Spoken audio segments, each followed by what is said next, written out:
Did I do that right? Is that how he does it? Yeah. You got to keep going, mate. I've got to throw those punches. Welcome to another episode of Fourever Rivals. I am your host, Rocco, and we've got the usual crew back here once again with only one happy member. So it's going to be a bit of a potential roast session on all of our teams tonight. So welcome to everybody in the chat. If you haven't already, please like the video, share it, send it to all your mates that go for any of these teams, plus anyone else in the AFL.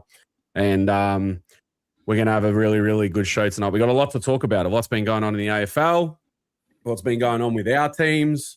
And yes, it should be very, very good. So before we check in, if you guys haven't followed the Fourever Rivals Instagram, Liam's doing an absolute awesome job with that, as is the rest of the crew putting up their videos and whatnot. So that's going really, really well.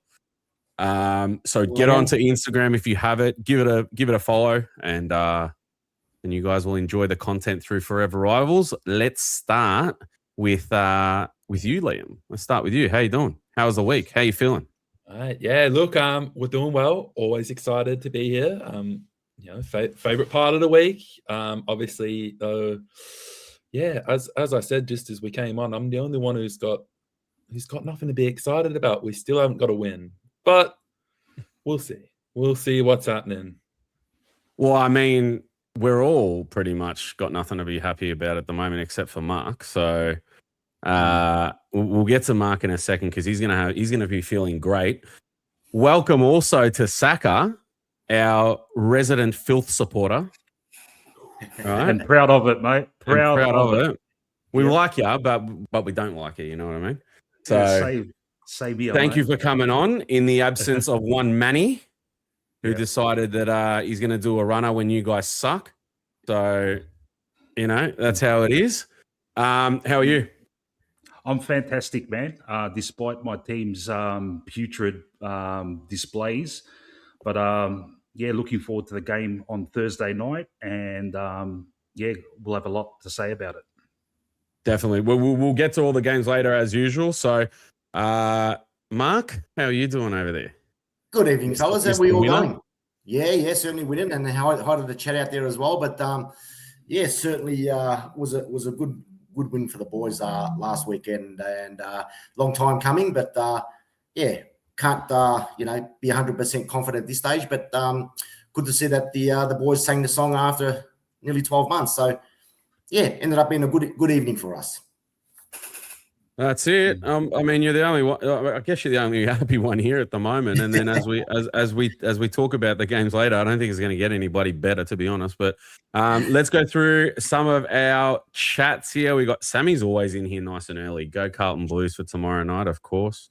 We got Peter V, long-term member of the channel. He goes, happy 325th to the Bombers. Will it be another 325 days until their next win? Mark, what do you reckon?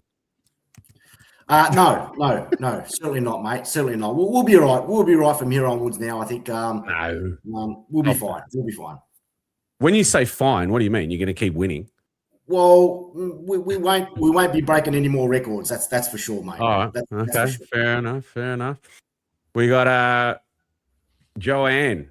She's won a few prizes lately. What's been going on now? I reckon she's rigging the system. Nah, it's all right. Lufalino, we got everybody in here. I'm not going to go through all of them. Oz Yates, hello to everyone. Hello to you. Who else have we got? One of our favorites here. Shouldn't play favorites, but one of our favorites. Lana, evening to everybody. Yes, JR did. Yeah. The difference is I've got hair. He doesn't. Yeah. So that's it. All right. Listen, speaking of how safe you're going to be as a team going forward. Do you know, I don't know if you know this, but there's a way to stay safe. Do you guys know about that? Yeah. I think everybody. If you want your family to be safe, Carlton security doors and blinds is the place.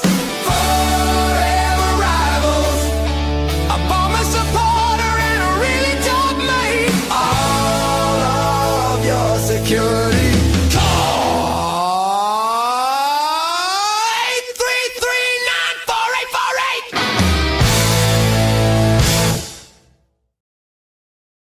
83394848. Is that you singing, Mark? Are you the singer there, Mark? No, I wish I was, mate. I wish I was. It might be the man next to you up there. Rocco's been claiming it. He's been, Mark, tell us about it. What's it all about? Yeah, guys, thanks for that day. Give us a call on 83394848. You can search us on Facebook as well, guys. You can follow and like us.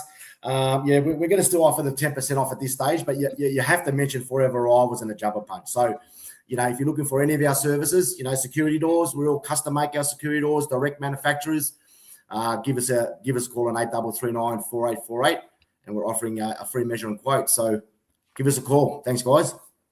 By the end of the season, you have to sing that song. You know that, right? I already know the song.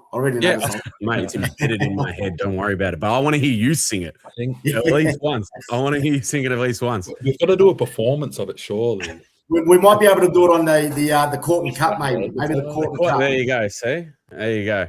All right, let's move on to just a couple of formalities. Fremantle away for us Carlton supporters and anybody else that wants to head down to the Sporting Globe away days with the crew. You can come down, free entry, come down, meet everybody, have a drink, have something to eat, and watch Fremantle absolutely run a train on us. I think that's going to be a disgusting performance, but we'll get to that another time. But do come down to Sporting Globe, and thanks to them for sponsoring. Also, I think we've got through everything. I'm pretty sure. Shall we move on? I think we should. Let's rock and roll. Let's go.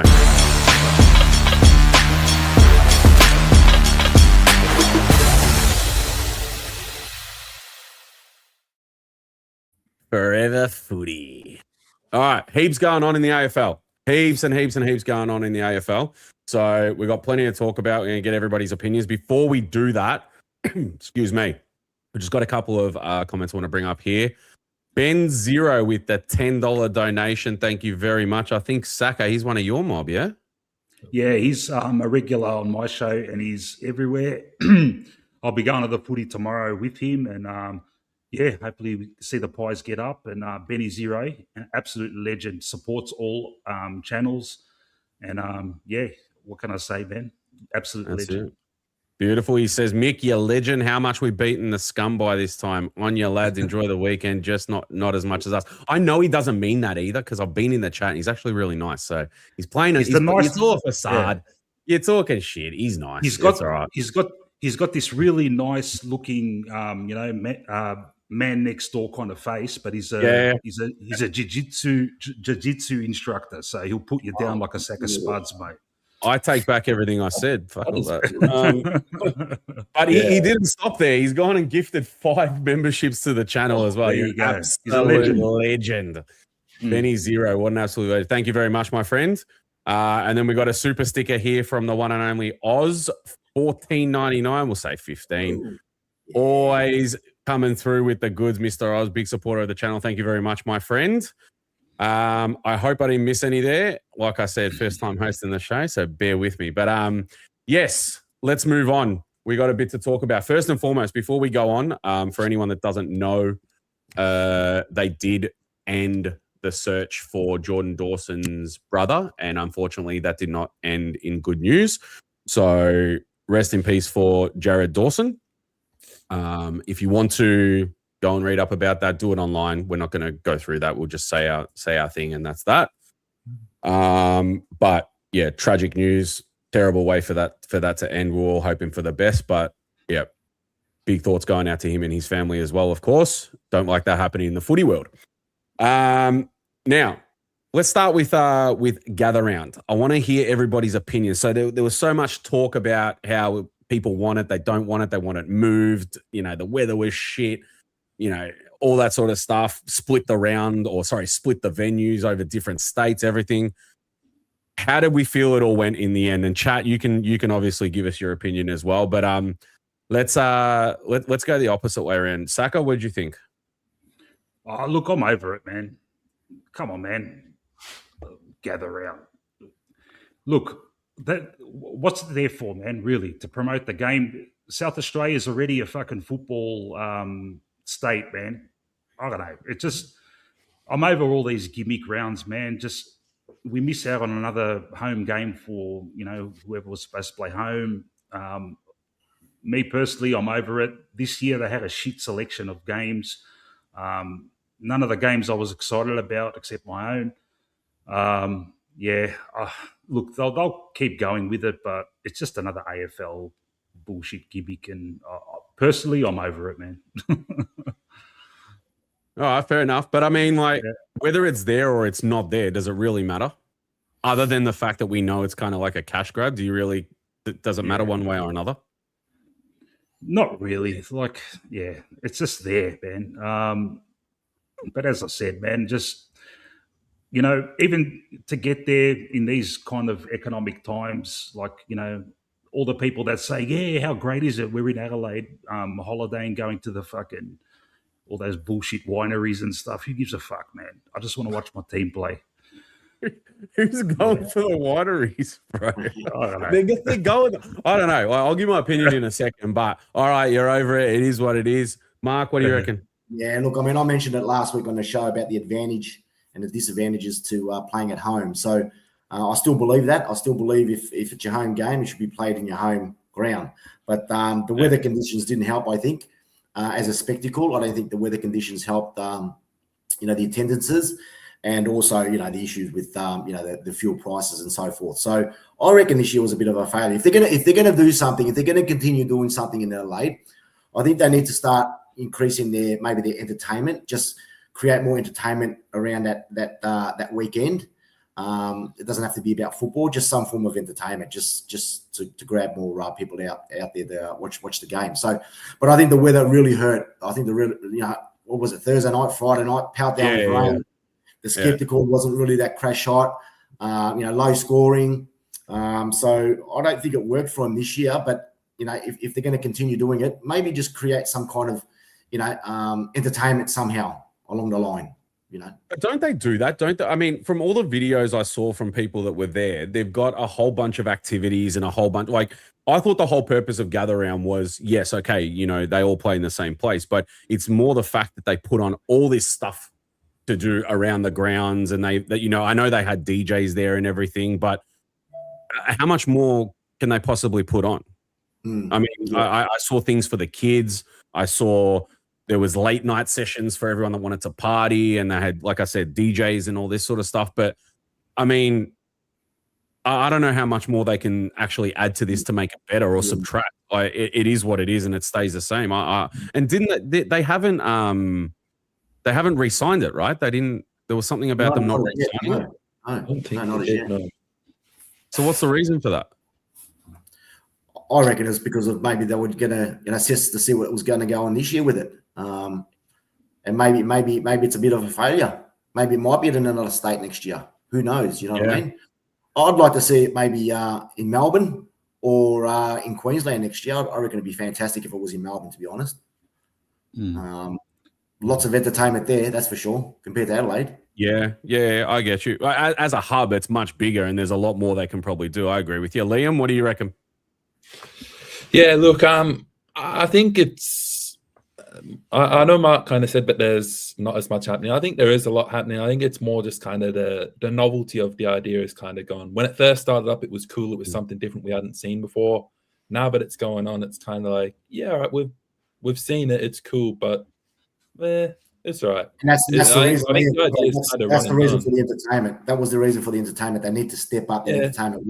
Whether they got live bands before the show, fireworks, you know what I mean? Everyone's used to now just going there, having a barbecue, a few little markets, around. They need to really step up the entertainment to get people to come out. That's where I was referring to entertainment. I do understand that. It's just I don't know if that's going to bring it to the next level. I don't know if that's really going to make it any better. That's still not going to drag me through the gates. Like, my team played out in Barossa Valley. That's not. I wasn't really thinking like, oh yeah, I'd really like to go watch that, because at the end of the day, I think back to Mick's point, he's like, the only thing I really cared about was watching my team, and that's the same thing. The only thing that I really wanted to do was watch my own team. So I don't know if there's too much that they can do to elevate it to the next level. And I think we did speak about it last week as well. Sharing it around, putting it in different states. maybe Adelaide's had its time, maybe it's done. Let's try it here. Let's try it in Perth. Let's try it in Queensland. Let's do something. There's got to be something a little different. I just think this formula is kind of run and done. That's it. And then as far as the weather, we can bag that out if you want, but that could happen anywhere. We could play it here next year, and it could rain the whole round as well. So that's kind of, yeah, we can bag that out, but that could happen anywhere. That's the game. Okay. All right. Just a quick one to the people asking in chat about Rocco and Manny. They're perfectly fine, all healthy. They've got some personal stuff they've got to deal with. So just to clarify that everything's okay. No need to worry. But my opinion is I don't mind the idea of moving it from state to state every year, but I'm going to say this, leave Melbourne out of it, right? Because we're so footy heavy here. We get a lot of games here, right? We don't need an entire round in Melbourne dedicated to AFL. We just don't need it, right? So I would be more than happy. I like the concept of it because it gets people together. The one thing I fucking hate is the people wearing other people's colors. I hate that. I really hate that. Okay. You got guys walking around with half scarves and every team on a Guernsey and everything. I'm like, nah, I hate all that, right? But each to their own. It is what it is. But honestly, I think moving it from state to state would be good because you're going to get a lot of different people. A lot of different atmospheres each year. So you're not just going to have Adelaide every year, City or Churches, whatever. I go Sydney the year after and do something there. Go to Perth the year after and they get some Western Australian magic over there and whatever else. So, you know, I think that would possibly work a lot better and keep people more interested. But as for doing it in the same place every single year, no, I'm not about it. I absolutely hate it. And potentially maybe, Mark, maybe that's why they didn't sign it because it's just not working in the same place every year. But I don't think we're going to get an answer as to what's going on for next year for a while now. They'll start planning something and then drop it on us, you know, big surprise, all the rest of it. But yeah, I don't know. I feel like it's still a bit of a money-making thing, of course, but I like the concept. I don't see anything wrong with the concept. I think it's cool. There's stuff for the kids to do. There's stuff for everybody. Unless, you guys got anything else? I mean. It's not the worst concept. It's just that I feel like it's kind of it's hit its peak. Like it's kind of like, it's cool, but it hasn't. It's not really evolved from when we first had it. The one question for you guys though, it seems like we're all in agreement of maybe playing it somewhere else. Where would you guys take it? Where would you play it? I'd obviously like to take it back to Perth. That would be really cool. Where would you guys want to see it move? That would be the natural thing, just to take it to Perth. You'd be guaranteed good weather all the time. So there you go. Constantly? I'm not sure. Maybe for a couple of years or something. But only thing is, Liam can tell us, what can you do around Perth, man? It's pretty. There is stuff to do in Perth. Again, if you come earlier in the year, you know, you've still got the great beaches to get to. Still lots of places to go and visit outside. Don't need to go to the fancy wineries, all that. No one cares about that. But there's still lots of good food places to try. Yeah. You know, you can go take train trips to places. My biggest question on Perth would be more the suitability of other grounds. Obviously, Optus Stadium's fantastic, but I've watched a lot of Waffle, which is like our second tier, which is like our VFL. And to think of playing AFL games at those grounds, like my team, East Perth, if we played down in Leederville, that would suck for an AFL game. So I think that's something. But mind you, that's the other problem with the Adelaide grounds. Like outside of Adelaide Oval, I was like, Barossa Valley has a crap oval. Norwood Oval is like the smallest ground in the world. Like, But that's the whole thing. They're trying to bring that community vibe sort of thing to the whole thing. They're playing at local grounds. You know, the local teams can come and don't the local teams that play at these ovals all get free entry and shit? That's what I heard. So it's an opportunity for them to go down there and they get a bit of a benefit out of it as well. And it's a day out at their oval and whatever. That's all fine and dandy. But I don't like if you're going to go to Perth. I think you go there, then the year after you go somewhere else, or like Saka said, 2 years there, 2 years somewhere else, so on and so forth, and go transform some cities for a little bit. You know how they do with the wrestling? and they go city to city to city. And then the whole city just gets ready for it throughout the week. There's a big lead up and all that. That's what I reckon it should be. I don't mind the idea, like I say. So this here from Gokhan, that'll happen. They'll do that. They'll take that gather round to Tassie at some point, if it's still around. Yeah, but Tassie at this time of year, Tassie, mate, you freeze your balls off, mate. But anyway, they just get into the torrential rain over there. They don't care. Yeah. And that's what they should start doing now. Just start building grounds with roofs on them, man. And that's it. You're going to get a good spectacle, and you're not going to have to worry about weather conditions. So start putting a roof on all grounds. You know what I mean? It's not going to happen. They do it everywhere else. But I wouldn't take the risk of going to Perth at this stage. I think that's a massive risk playing gather round in Perth, because I don't think you'd get a lot of people travelling out towards Perth, especially driving, where most of the audience would be coming from Melbourne anyway. So something maybe like a Sydney, I think would be next on the chopping block. I reckon to give them that state a bit of a crack. Perth, you're taking a big risk after Adelaide. You might get some people coming down from maybe north or west coast, but people from Melbourne, I can't see them travelling to. That's true too. That the flights to go to Perth on a good day are still really expensive.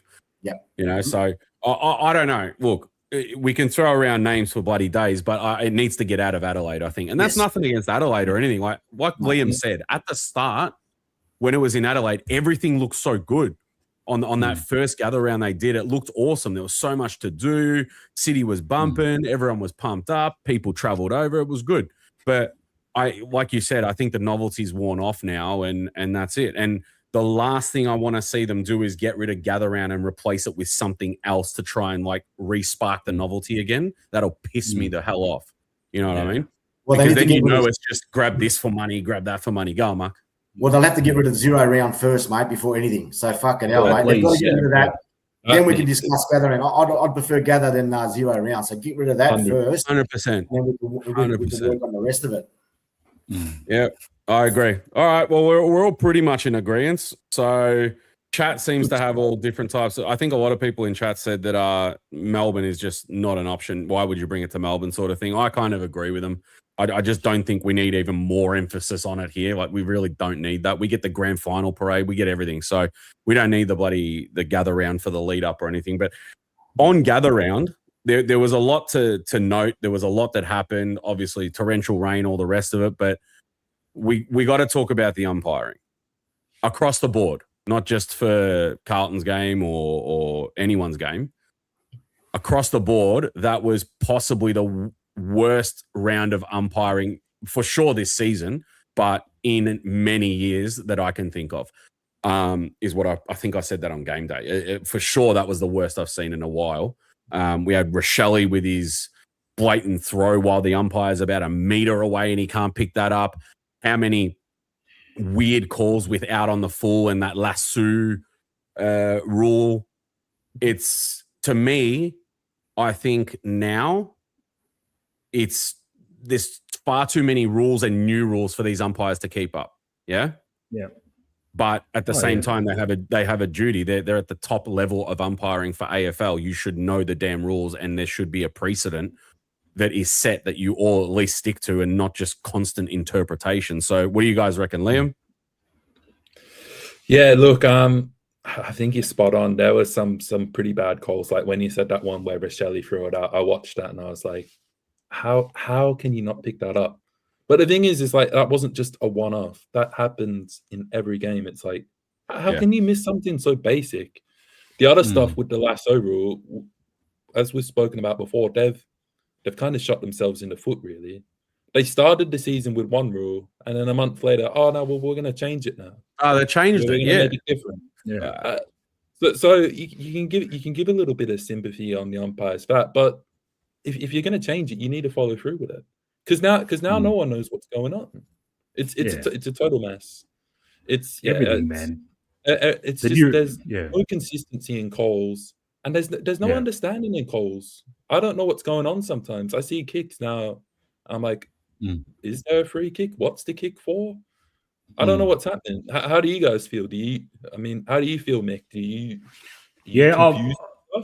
I'm very disillusioned with the AFL in a lot of decisions, but with the umpiring, It's just because the constant rule change. You got the new ruck rules now. We've got English. He did his knee. You watch another ruckman will do his knee, and then they'll probably fucking change it back next year again. The stand rule, like you got a player running past, not even part of the play. Oh, stand, and he doesn't stand. It's a 50 meters. It's really, really frustrating. These constant tweaking of the rules, and it just doesn't end, man. It does not end, and they need to be. First of all, the umpires need to be full-time professional umpires. All these guys, they're accountants and whatever during the week, and then they front up on the weekend to do an umpiring job. They need people that are focused. That's their only thing they do, and get some former players in there because they understand the nuances of the game properly. Not some fucking, financial advisor or whatever, just doing a weekend job. Yeah. Yeah, I think there's a few things that can fix it really quick, and the Lassie one is one. Going to the review and so forth. If it's a discrepancy on who was the last one that touched it, just throw it in. If a player hand passes it onto somebody's shin near the boundary line and it goes out on the full or whatever the case may, last man touch it, just throw it out. Just throw it back in.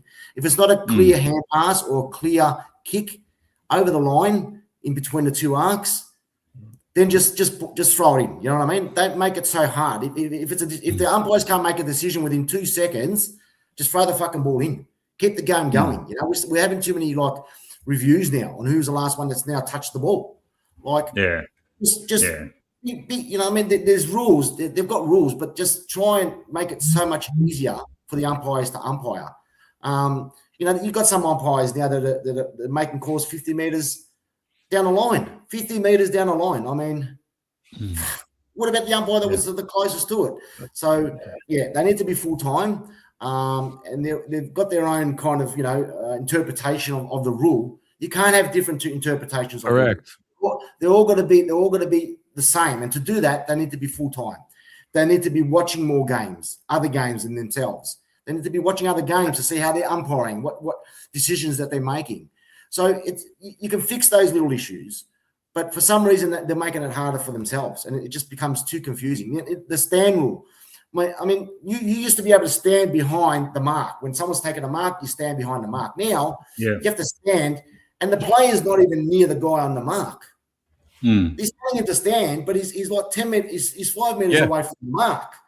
Yeah. So he's just standing there like one of those auto theft games. You know what I mean? Where they're just standing there like fucking walking off. So NPCs. Wow. And so that player's got that opportunity. He's got all that room to just piss off and go. Like if you're going to stand, say get behind the mark and stand, right?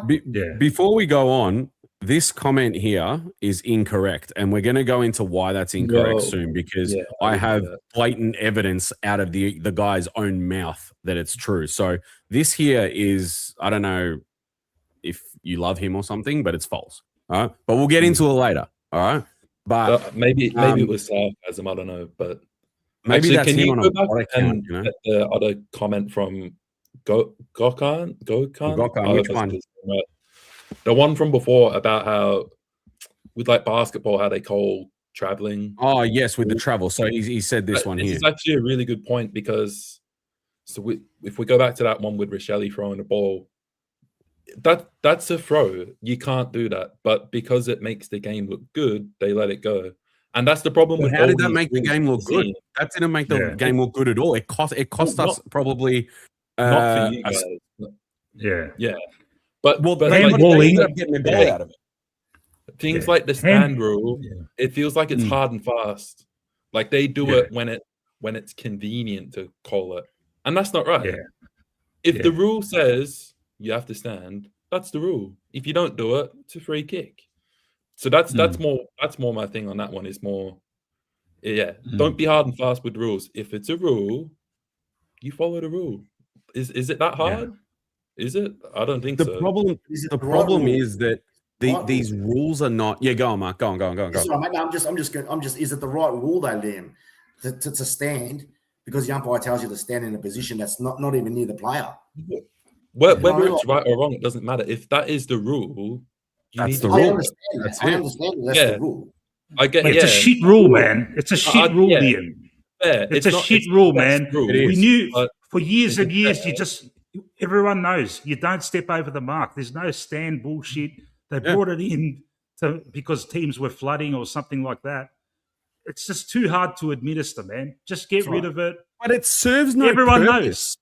Everyone knows don't go over the Doesn't. mark. That's the only thing you got to think about, man. That's You're right. not standing and all this bullshit. Yeah, mate. but you used to be able to go sideways. You used to be able to Yeah. move. If you want to take a step back and then come back to where the mark Yeah. is, you could. You could do Yeah. anything you wanted to put off the player, whether that's for a shot at goal or in the middle of the Yeah. park. It didn't matter.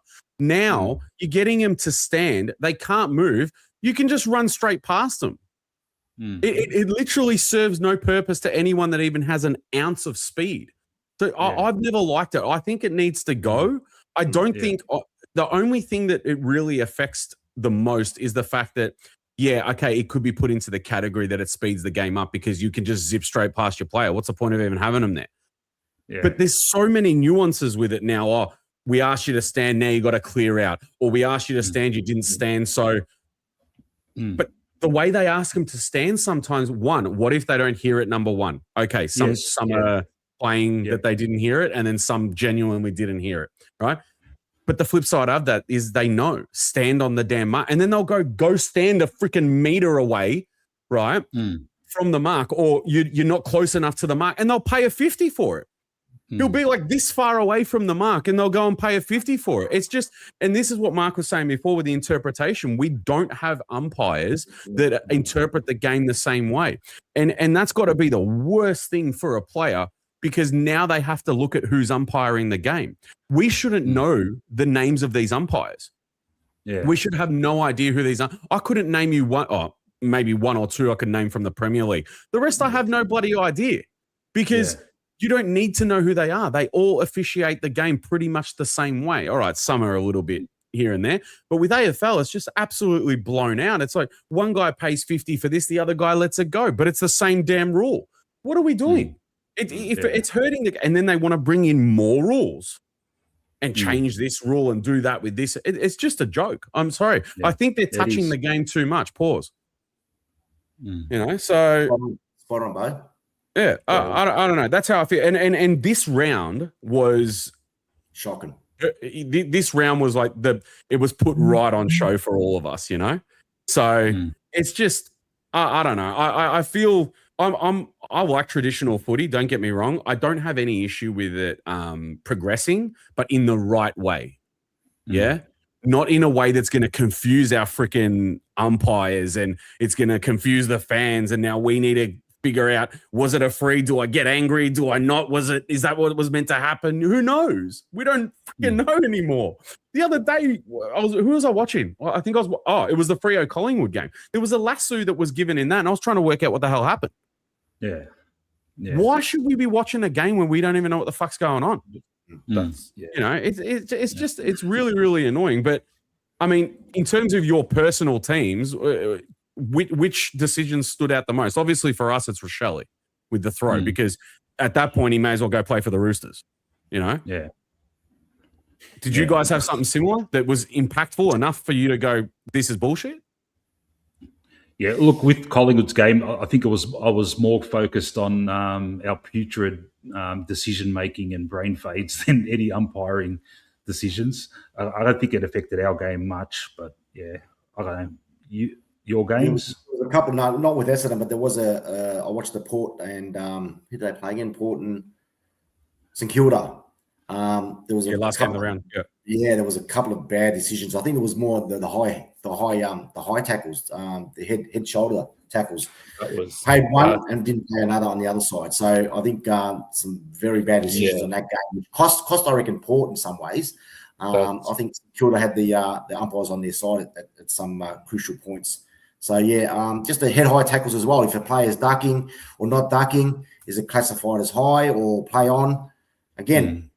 Interpretation of the rule. One umpire one side paid it, one umpire the other side didn't pay it. And it was exactly the same concept. It's so dumb. It's just ridiculous. And it's going to cost, and I've always said this, it's going to cost a team, a grand final, mate. I'm telling you right now, it's going to does, mate. Yeah. In the past, it has, man. Yeah. Just shit umpiring has costed grand finals in the past. It's just common, mate. I like this comment here. Something so shit, it unites fans that don't agree on much. Of course, the AFL will ignore such a strong consensus, and it's so true. When that's a spot on comment. When the fans come together for anything, and you can get rival fans to get together and agree on something, they'll turn the biggest blind eye to it possible. 100%. They won't pay any attention, or they'll do everything to dance around it. It's an absolute joke. It's just, it's so bloody ridiculous. Liam, did you have anything in your game with Richmond or nah? Nah, I was going to say a couple, like the similar thing. There was a couple of those high tackles where it was either called as ducking but then I think there was one. Oh, it was on one of our it might have been Ben Miller, one of our defenders, who's a taller guy, and he got not called for a high tackle, even though he didn't duck. But it was a poor tackle. I was like, if you're tackling a bloke who's nearly 2 meters tall around his shoulders, that's poor tackling technique. But apparently it was a duck and it's not a call. I don't know. Again, it's just the consistency in the rule. It's like they've just. I think you were saying it earlier, Bo, is kind of like they've just changed it so much now that we don't know, the umpires don't know, the players don't know. Look, it's not unrecognizable. Like, I still enjoy watching footy. I think we all do, right? But it's getting to the point now where it just feels like, I made a joke about it ages ago. I said, just wait until the future when we end up getting conference-style stuff like the NBA, where there's Conference A and Conference B, then we come together for playoffs at the end of the series and whatever else. I'm telling you, because there are many facets of the game that are trying. You can see sometimes you can maybe say, oh, they're Americanizing that a little bit too more. I mean, for fuck's sake, we have goal songs. You know what I mean? That's another thing. I can't stand these goal songs. Are we all on the same page with this? This is. I'm pretty sure we are. Just give us the damn crowd going in and having a roar, unless you play for some shitty team that doesn't have a good crowd. But right, other than that, just let me hear the crowd when a goal's scored. I don't need to hear Country Road. I don't need to hear Harry freaking Mackay's Taylor Swift favorite song and shit. I don't want to hear it. I don't even think Carlton has goal songs, so I'm kind of happy about that. Right? Not yet, anyway. Don't score any goals. So. Not yet, anyway. Well, we probably don't need them. We can't kick a fucking goal, right? So I hate it. It's so Americanized. NBA do it, and NBA do it. Off he goes to see Gino. There he goes. All right. Hey, Gino, where you going, my friend? Hey. And he develops an accent in the space of 10 seconds, right? So, the goal songs, the NBA does it, but their songs go, they play that defense songs and all that sort of stuff throughout the game, and the players are playing. May as well just do it with the AFL stuff and do it as well. You know what I mean? That's where it feels like they're going. I hate it. So anyway, all in all, it doesn't work. It doesn't work for footy. We don't need it. No, we definitely don't need it for footy. I think we need to keep that passion of the crowd directly after a goal, especially like if it's a game saver or a sealer or whatever it's going to be. Let us hear the crowd. Let us hear what they're screaming about afterwards. I don't want to hear people singing songs, man. Like I hate using the word cringe, but it sort of made me cringe the first time I saw it. Remember when Port Adelaide first brought in Tear Us Apart? You'll Never Tear Us Apart. Yeah. Right. They're trying to be like European soccer. Yeah. Liverpool. Yeah. That's what that would have been. Now, I know there's many European clubs that have pre-game songs, right? Because it's tradition over there. That's the culture. When I first saw that, and it's still going today, of course, when I first saw that, man, it just doesn't fit AFL, man. Yeah. Honestly, did you think the same, Saka? Yeah, we're a different culture here, man. It doesn't, We're a different, the culture here, like, I'm Collingwood, you're Carlton. I'm pretty sure me and you could go to a game and sit next to each other at a game and nothing's going to happen. It's different over there. They need separation from each other and create these war songs kind of thing, to go against each other. But here, that's it. For the record, I wouldn't sit next to you at a Heidelberg game, though.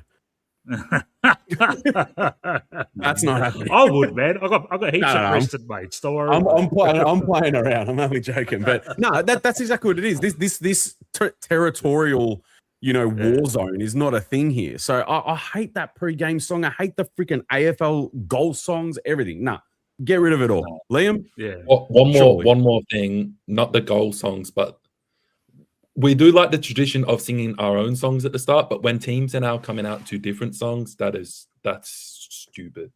I think when I was at the Hawthorn Geelong game, Hawthorn came out to Fiend or something. I was like, what is this shit? Like, yeah, you're a team. Like, why are you running out to this shit?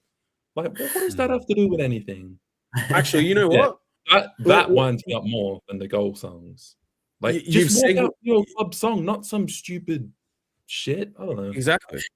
You've segued onto something else I want to bring up here, right? These are somewhat fashion shows that are going on with the players walking in before the game in their casual clothes and shit. Very NBA style as well. Let's see what the players are wearing before the game. Mark? Yeah. I don't care. I don't know, mate. I'll just have to wear a dress one day.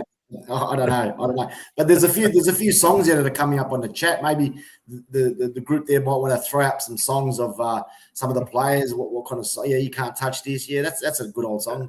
We got Right Said Fred. Sexy. Yeah, that's a good one. What else have we got here? I think we just went through that. Yeah. What else have we got? Yeah. See, blame the Lions because of Cameron. Yeah, of course. All right. But he wasn't the only one that had one. I mean, like Zach Bailey's is "Hey Baby." That's even worse. Yeah, I think Joe Benhar's was "Let It Go, Let It Go." Nah, man, what are we? That it's just absolute dog shit, honestly. And this fashion show crap is doing my nut. I don't need to know that Buckley is wearing $500 jeans. Yeah. You know what I mean? I don't care. I don't care. Do you know? And they're dressing like they're on a freaking catwalk and shit. It's exactly like I hate it. Yeah. It's getting real weird, man. So and especially when the players are fucking shit to top it off, it makes it even worse, mate. Like Lipinski. Yeah, exactly. All right, there we go. Gather around and some umpiring. Let's move on to another, well, probably the biggest thing coming out of Gather Round, because I think Liam wants to say a fair bit on this. But I'm going to let you guys go at this, and I'll give you my opinion at the end. But there's a few things we need to touch on here. So for those that don't know and didn't see it, or haven't been living under a rock or something like that, the incident with Butters and the umpire, Mr. Nick Foot. Right. If you don't know, Nick Foot does work for Sportsbet. He's a racing analyst. Okay. So he's not a direct Sportsbet, he's not in customer service or something, right? He's an analyst for the racing for them, right? Even though, in the tribunal over the weekend, he said that, he denied that he subconsciously focuses on that role outside of there. Now, Butters has said something to him. There was a 50-meter penalty given. Butters has said something to the umpire, and it's resulted in a $1,500 fine, which we now know as of about half an hour ago or so, they're going to appeal it. Okay. But first there was no audio. We're not going to be able to pick it up, and everyone gets up in arms. Oh, you got audio for everything else, but you can't find this one. Surprise, surprise, Now the audio comes out, but it feels like it's been tampered with the crowd noise and stuff.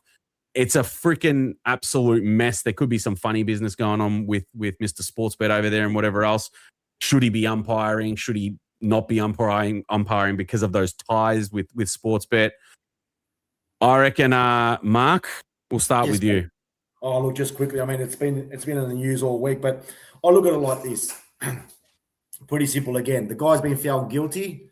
Okay, and to be found guilty of saying what he said and get a $1,500 fine, to me, that's ridiculous. If he had said what he said, he'd at least get a $10,000 to $20,000 fine.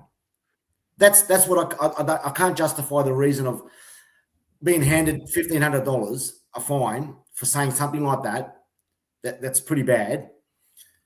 It should have been at least 10 to 20 grand. So you know what I mean? Like, there's no real kind of proof of that. Wait, do you think by precedent it should have been that, or you wanted it to be that? Well, if he did say something like that to the umpire, if it's proven that he did say that, $1,500 is a slap on the wrist, mate. I mean, come on, guys, think about it. He's accused somebody of something, okay, the umpire.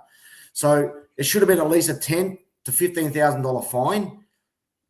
But to be $1,500 to be proven guilty, I mean, you know what I mean? I can't justify the reason of having a less amount of that fine. You know what I mean? If he was guilty. Mark, is it not?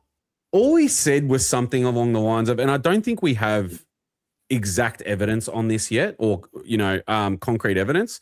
But didn't he just say something like, "How much are they paying you?" Yeah. Okay. Yeah.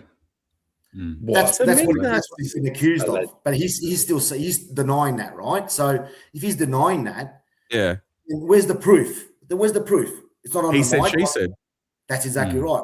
Innocent. Your coach spoke about it. Did you hear what your coach say? Correct, which is exactly right. That's what I'm trying to work out. If he was proven guilty of saying that, he should have at least got a $10,000 fine plus. But for a $1,500 fine for saying something like that, it doesn't prove to me that he did say it. It's just like saying, right, you might have said it, you could have said it, we'll just give you a $1,500 fine and we'll just move on. Yeah, okay, I get it. It is too low. If you explain it that way, it does seem very low, right? Yes. And it feels like we just gave him something for the stuff of it so we look like we're right. Correct. Yeah? I get it. But 10 grand for saying something just like, how much are they paying you? It's like a throwaway comment. He didn't say anything about his family. No, I think it's these days with sports bets and so forth and betting, umpiring, betting, and all that kind of stuff. To say something like that to an umpire, I think is not the right thing to say. You don't say things like that to an umpire, mate, because the umpire could be, he could be betting. You don't know. So, I mean, I think it's just. But he's crossing that line. So don't worry about saying things like that to an umpire. He could have just said that was the wrong decision. You shouldn't have said that, or shouldn't have made that call. But if you're accusing an umpire of maybe cheating, I think the penalty should be more severe. Because if a player can say that to an umpire, players will continuously start saying things that to umpires. You with me? So I think the fine was too low. If he was 100% proven to have said that to the umpire, it should have been a lot more. Just on that, because there's a couple people chatting about it in the chat. If you're going on precedent, this has happened before. When Dale Thomas, he called the umpire a cheat, which is probably worse than what Butters was alleged to have said. He got $7,500 fine. How long ago was that? So if you're working on that precedent, do we feel that's more of a fair price? But to be honest, I think calling an umpire a cheat is probably worse than saying, well, how much are you getting paid? 6 or 7, whatever these days what they say, 6 or 7. But it's pretty much. Wait, this is my first time doing the show. How do I remove Mark for that? Yeah. I don't even know how to do it. So, you know what I mean? Or $7,500 fine for saying you're a cheat. It's pretty much saying like, how much they're paying you. You know what I mean? So, that was how long ago was that, Liam? I don't think it's the same. Same concept. I'm sorry. I gotta say, there is no way blatantly calling an umpire a cheat is the same as saying, how much are they paying you? Like, we don't know the tone of voice. Obviously, we have the context, right? But it could have been a throwaway comment. It's a he said, she said thing. Your coach, Scott, he said the same thing. He's like, and he works for the AFL, and according to him, he was, part of him, his job description had something to do with umpires, like overseeing umpires as well, right? Yeah. And he said, why is this even happening? Why are they even going? I think something along the lines of, why is this at the tribunal when it's just a he said, she said thing? Correct. Yeah. That's why the mics on. So how come the mics went on? Why weren't the mics on? I mean, come on, Mike. The mics are on all the time, mate. You know what I mean? Yeah. So maybe the umpire turned it off. Someone did say that they noticed he went to the back and might have put a silent or whatever the case may be. I don't know. So, but the mics are normally on 24/7. Exactly. And if you listen to the clip, the audio of the crowd suddenly gets louder. Yes. Oh, right. Conspiracy. So, that's the other thing. You can tamper with it. It is the AFL. It certainly is. I want to get to Liam in a sec because I know he's going to do a bit of a Rocco's rant, but Liam's version. So, Saka, See, now you got big shoes to fill. So do I. Saka, tell me your take on this. Do you think it's soft or do you think it's warranted? I don't think it's warranted, man. It was just all right. Give him a fine, but not that much. And just the only thing is now this Nick Foot apparently emphasised that he was going to hark up if nothing was done to Butters. And the problem now is every time Nick Foot fucking umpires, everyone's going to be fucking interested, you know. He's made it about himself. Shit show, man. Yeah, just get rid of the cunt, mate. Well, he's umpiring the Essendon game this week, and it's always fucking Essendon, mate.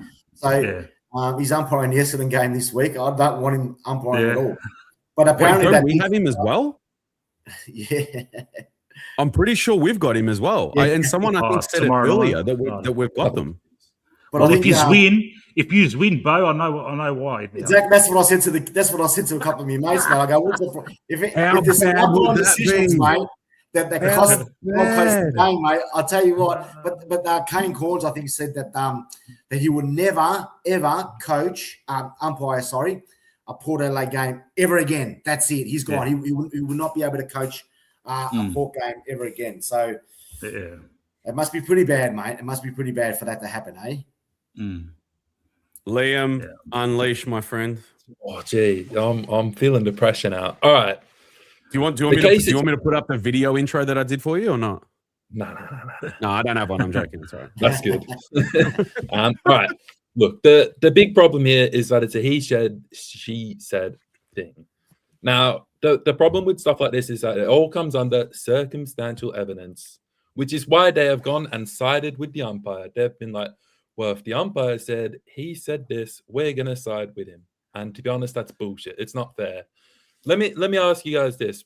Well, answer it later. I've got a bit to say. But why would Zach Butters, why would Port Adelaide, that whole organisation, go so hard to fight a $1,500 fine, which, as Mark said, is not a lot. It's not a big thing for a guy who's potentially getting $2 million a year next year. Why are they fighting it so hard if it didn't happen? If he did the wrong thing, why are they fighting it so hard? They've got to fight it. Exactly. But they've ruled against him. Well, why? Why would he fight so hard? Why are they appealing it still? Because they're saying, well, no, this is what's happened. You've said, how much are they paying you? Well, why would they kick up a storm? If it was just a little small thing, would they be like, oh yeah, look, it's just a little fine. It is what it is. But straight after the game, Zach Butters was asked about it. And he said, no, I'm going to fight this to the hills. I know what I said. I didn't do anything wrong. It's not happening.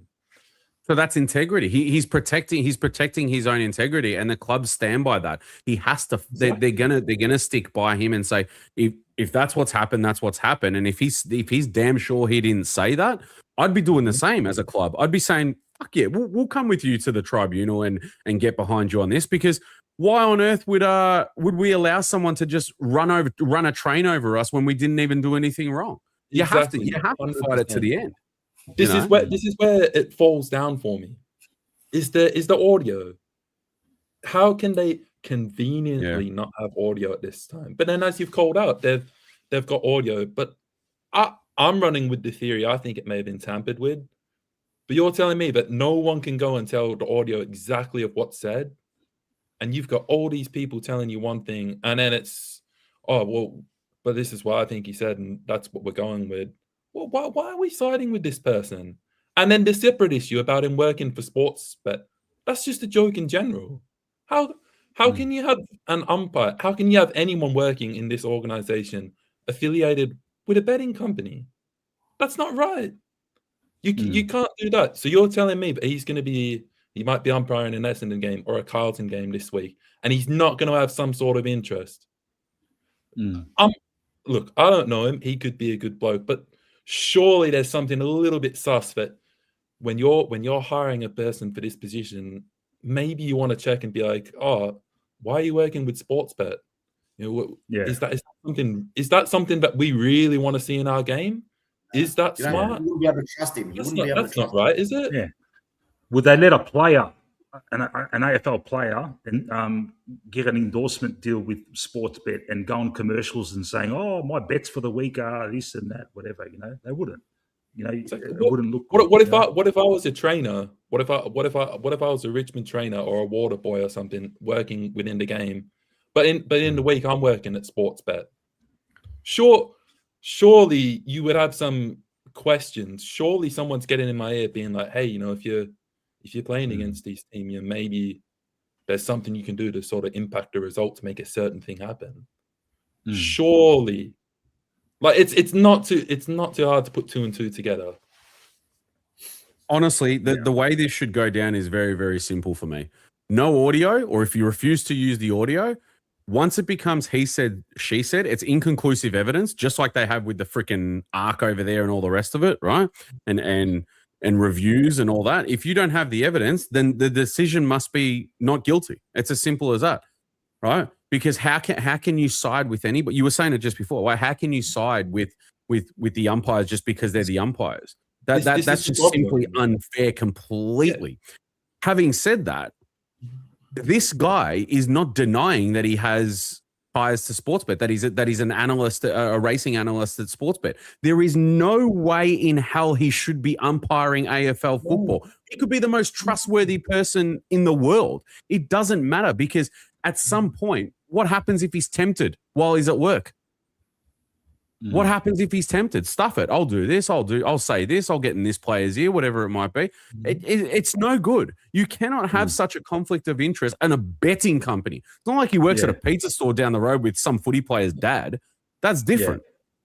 I mean, this is a freaking betting company. Like, how on earth is he allowed to umpire? It makes no sense.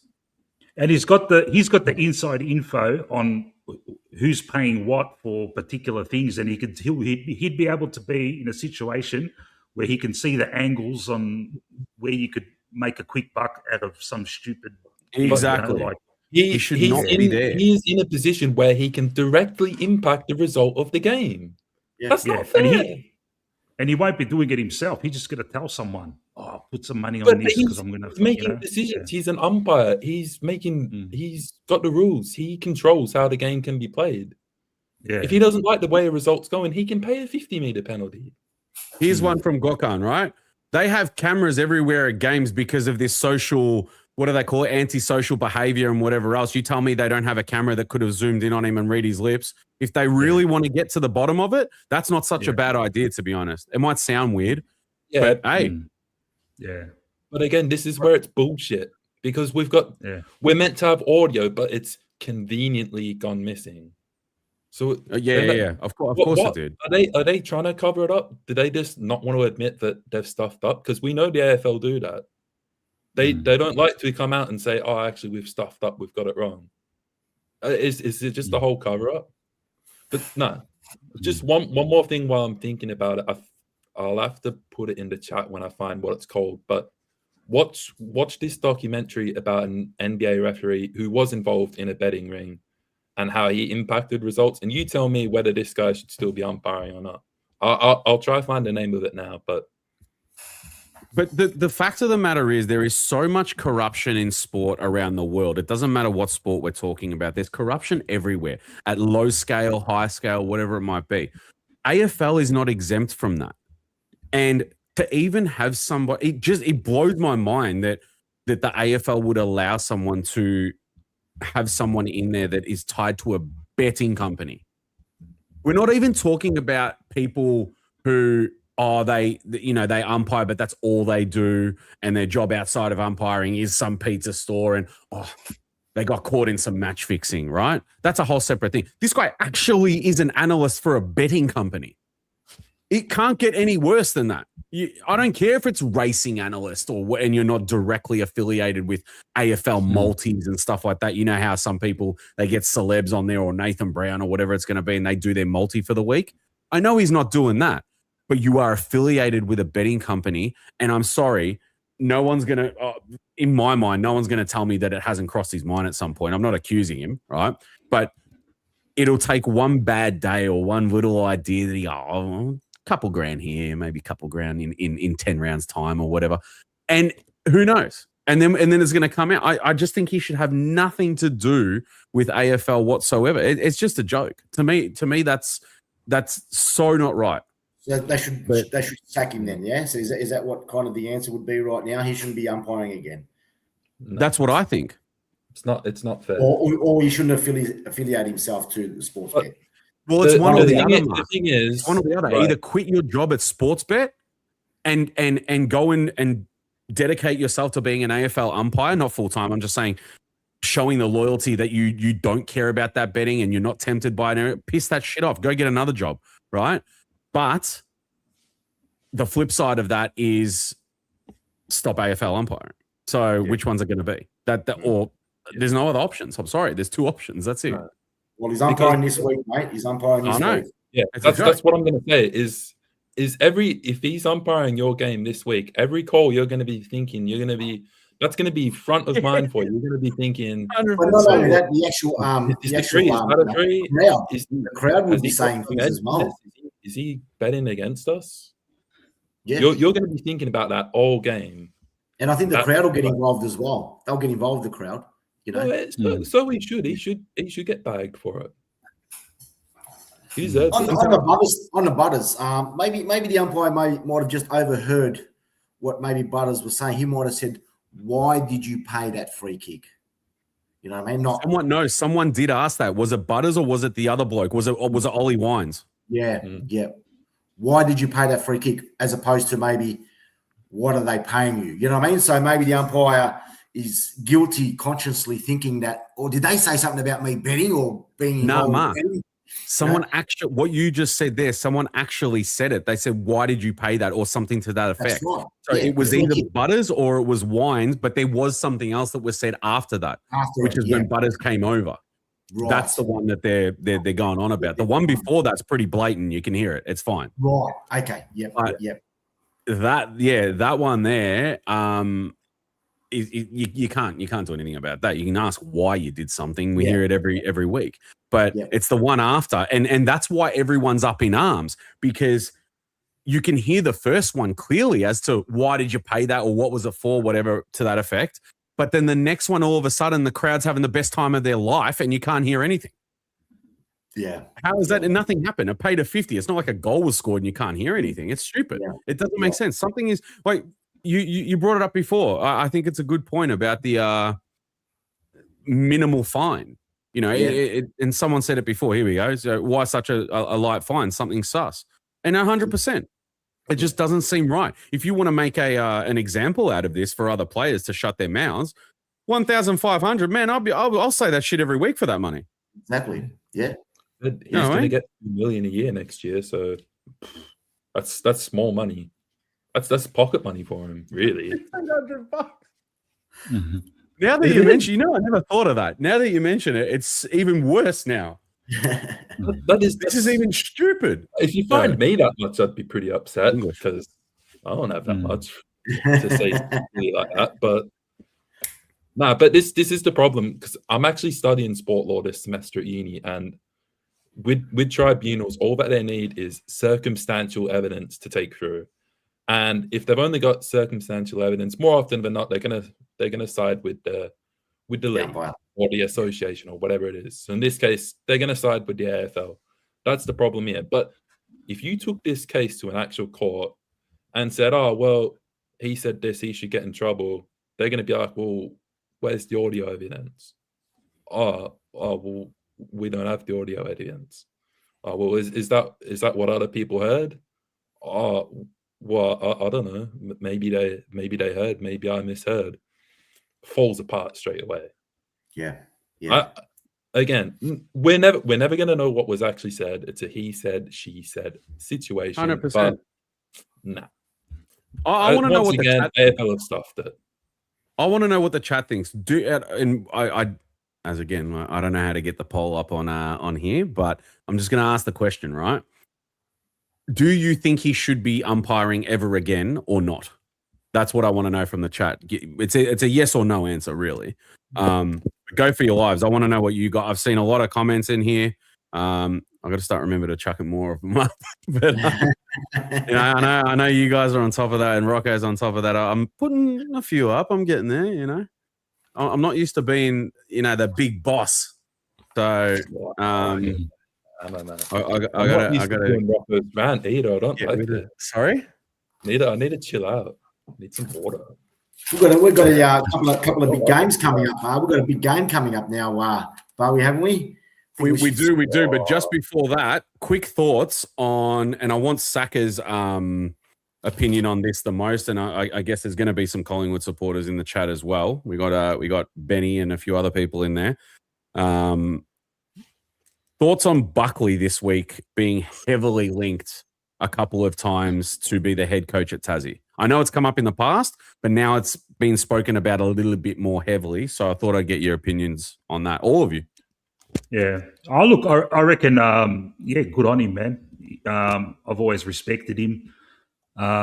So, yeah, he's a good football mind, and, let him go, man. And it'd be much better. I don't like seeing him in the Geelong box at the moment. That just doesn't seem right. But, good on him. I just all power to him, I say. Yeah. Do you reckon it's the right move, Mark? Oh, it's all speculations, mate, with Tassie. I don't know, mate, these days. I think they're after Nate Caddy as well. So, they're going to poach. They're going to poach everyone out there. I'm a firm believer as well that they should be poaching teams that towards the bottom of the ladder, their players. I think Tassie should be poaching teams that are more towards the top end scale. Yeah. So there should be maybe a bit of a clause there where leave the players alone that the clubs are sitting, say, bottom six. But it's all speculation. Buckley goes, he goes. Oh, I know. I'm asking if he goes, do you think it's a good thing for him? Do you know what I mean? Well, is he a good enough coach? I don't know if he's probably suited to Tassie, to be honest. I think well, it depends on his. What are they getting him in there for? Do they think that he's going to be an asset to development? What do they think?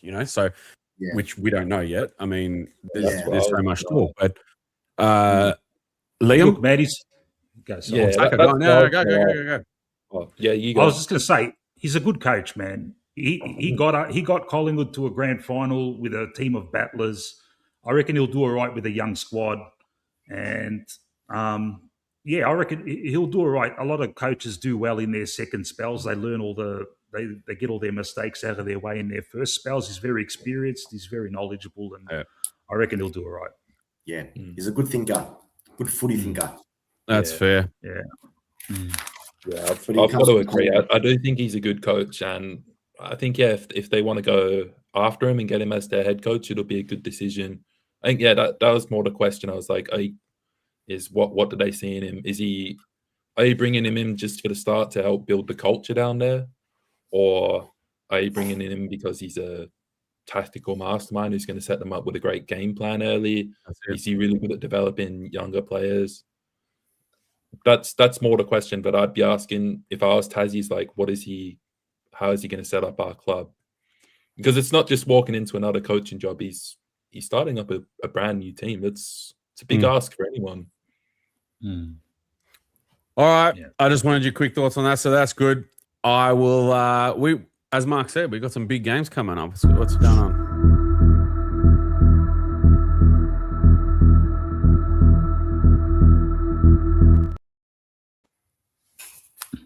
All right, rivals round. We have the bleeding obvious as the biggest game of the round between whoever that thing is over there that you support and the Mighty Blues. You know what I mean? So let's have a look at this one. We're gonna get this in before Saka has to jump off. Round 6 at the G tomorrow night, 7:30 p.m. Doesn't get much bigger than this. This is the biggest rivalry in the AFL.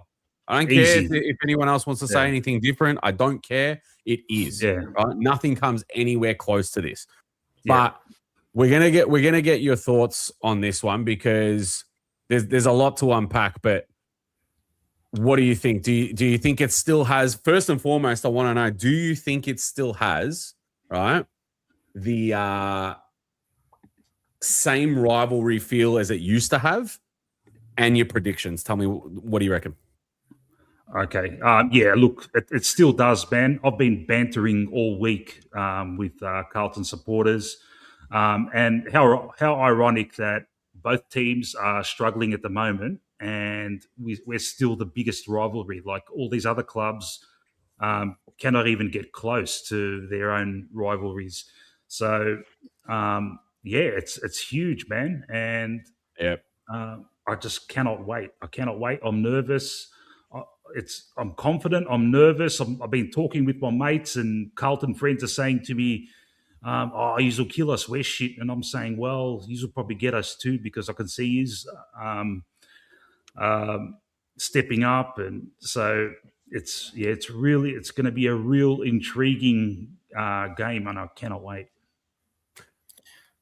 All right, boys. What do you reckon, Mark? What do you reckon? While I've got you, mate, and I do love bagging Mr. Manny, but he's not on tonight, and I do want to ask you a crucial question.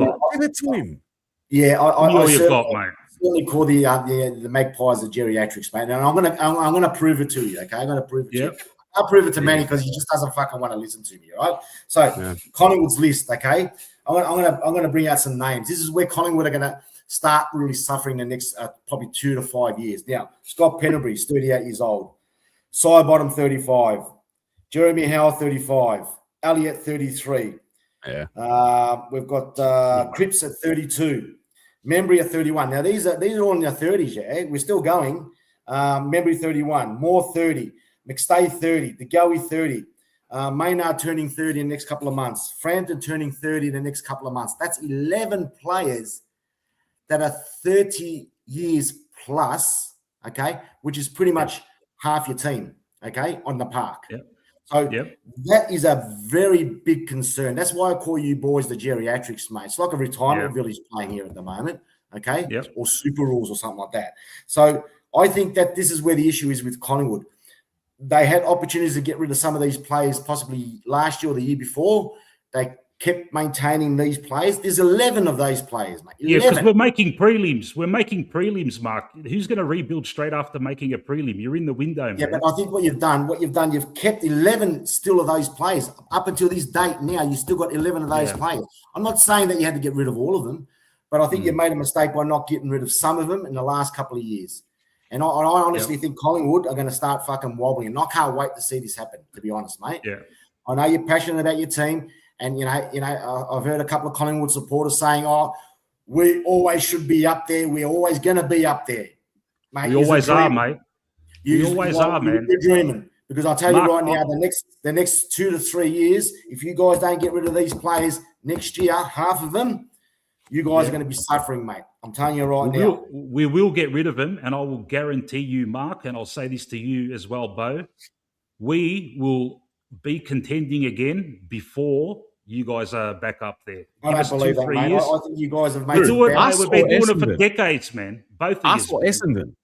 Both of us. We'll be competing for flags before you guys manage to get your acts together. And I just looking at that list there, mate. It's a concern. Yeah, I've never seen we'll so turn many it over, players. man. We're gonna war chest coming next year, mate.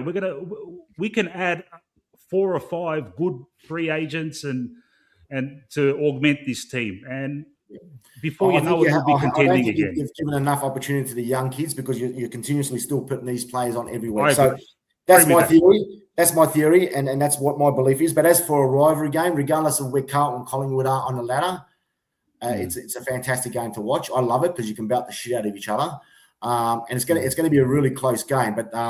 But yeah, I think there'll always be a rivalry there, regardless of where you boys are on the ladder. But I did have a quick tip, and it'll be Collingwood by 1 point. There you go. Just, I was going to go the Blues, but I'm just not too confident about Carlton at this stage. Serious question, Mark. Who do you hate more, us or them? You guys, sorry. It's a bit of a flip of the coin, mate, to be quite honest. I hate Carlton in some ways of 99. Since 99, I just can't stand them, mate. They all look like a bunch of spuds to me, mate. You go and watch Carlton. If Essendon's playing Carlton and you sit on the ground and you see all the Carlton supporters, they all look the same. They're all bald. They're all bald. Even the girls. They're all bald. All bald with Listen to beards. this guy. Listen to this guy. He win one game, and now he's up here giving shit to everybody. One game, and this guy's chatting shit. What's going on? Fuck, they all look the same, mate. Just a bunch of potatoes. Like, they all just look the same. There's no character in Carlton. There's no characters in it. Chatting shit. You've won one game. One game, and this guy's like on cloud 99. I despise Carlton, but to be honest, Collingwood, I can't stand, mate. I can't stand Collingwood. Yeah. Like all other teams, mate. I know you got to go soon, right? Yeah. So I'm going to quickly get your thoughts on this here before you do take off. Yep. Okay. Your game against Freo in the absolute pouring rain, trash game, boring to watch for the neutral. You ended up losing 45-39 in the last few minutes. Just capitulated. What do you reckon? Yeah, look, we should have won that game. A lot of stupid brain fades in that last quarter. We used to be the team that used to play the moment so well. Other teams were envious of us because we knew exactly what to do in those situations when it was tight. We've lost that now. And there's a bit of I see the sense a bit of a malaise around the club. Something happened. A lot of things happened at the same time in the second half of last year, albeit we still made a prelim. We were close to making a granny, but something wasn't the same after the Bobby Hill shenanigans. Fly telling the whole world that, we've qualified now. And on top of that, there was a lot of contract talk, bullshit. I reckon all those three things and other things kind of like culminated, and it's affected our game plan in somewhat. We can't score goals where it's very unattractive football at the moment. A lot of Collingwood supporters aren't happy. Fly gets a free rein from journos. There's so many things we could, like on my show, everyone's saying, Fly, why are you doing this? Why are you doing that? Well, you got a kid playing in the ruck. He had a fantastic game in his first fucking game. And then the next two games, you're playing 50% game time. What the fuck's going on, man? A lot of small things that he does that doesn't rub up the right way. But then at the same time, he's won us a flag. He's taken us to 2 prelims. So a lot of us kind of hold back on the criticism. But at the same time, man, we want to be contending every year. And that game just really personified this kind of like real frustrating malaise that's happening around us. The defense is solid. The midfield is up and down, but the forwards, mate, a bunch of statues, mate. Nothing's happening. I cannot believe. I've been asking Carlton supporters, you're scared of McStay. Are you fucking serious? He's a fucking spud, man. But we've got no one else. Except we've got this kid, Charlie West. He's got the best forward craft of all our talls. And he's languishing in the reserves. He should have been playing from fucking round 0, man. I cannot. I would swap McStay for your Mackay any day, man. And what the funny thing is, the funny thing is, every Carlton supporter's like, we'll take McStay. Do it now. We'll give you Lipinski. Do it. We'll throw in Lipinski for free, man. We'll take him as well. No worries. Whatever you want to do. Yeah. That's Mick, can I ask you a question? Yeah, go for it, Liam. Liam. Yeah. Yep. All right. So obviously, when I watch you guys, you're spot on. The biggest thing to your attacking game, you guys, you really struggle once you get the ball inside 50 to actually convert shots. Yeah, exactly. My question more is you've obviously spoken about how the forward line's working and a little bit how your coach is working. Do you think that, just taken from what you've said before, do you think that you guys have kind of come complacent and are sort of relying on past triumphs like making a prelim last year or winning the grand final a couple of years ago? Do you think you guys are still living off that sort of good stuff and saying, like, we're still a good team because we did this in the recent history, and that's kind of blazing over the current problems that you have at the moment? Yes, you are 100% correct there, Liam. In our premiership year and even in our prelim years, we won a lot of close games. We're not winning those anymore, and it's such a fine line. Now we're losing all the close games, and look at the difference. we win all the close games, we make top 4 and win grand finals. We lose the close games and we're in the bottom half of the ladder. It's such a fine line. And Fly is trusting with this old group that Mark mentioned earlier. Fly's trusting them. He's too scared to drop players like Lipinski. Jack Crisp has he's got the record for the most games in a row, but his output is nowhere near what he used to do. So it's good to see Fly. The last 3-4 weeks, he has put in new players with Steen, Gus Anderson, and he's giving Will Hayes a go. So slowly, these young boys are coming in, but it's probably too little, too late. But having said that, it's hard to ask to go for a full rebuild after successful seasons, because you're in the window. Like, ideally, we probably should have rebuilt after the granny, but who does that, man? You've just won a granny. You're not going to rebuild. You're going to add top-up players. And then we didn't make the finals the year after. We made a prelim last year. Who goes on a full rebuild straight after a prelim? It's hard, but I can see. I tipped us to have a gap year this year.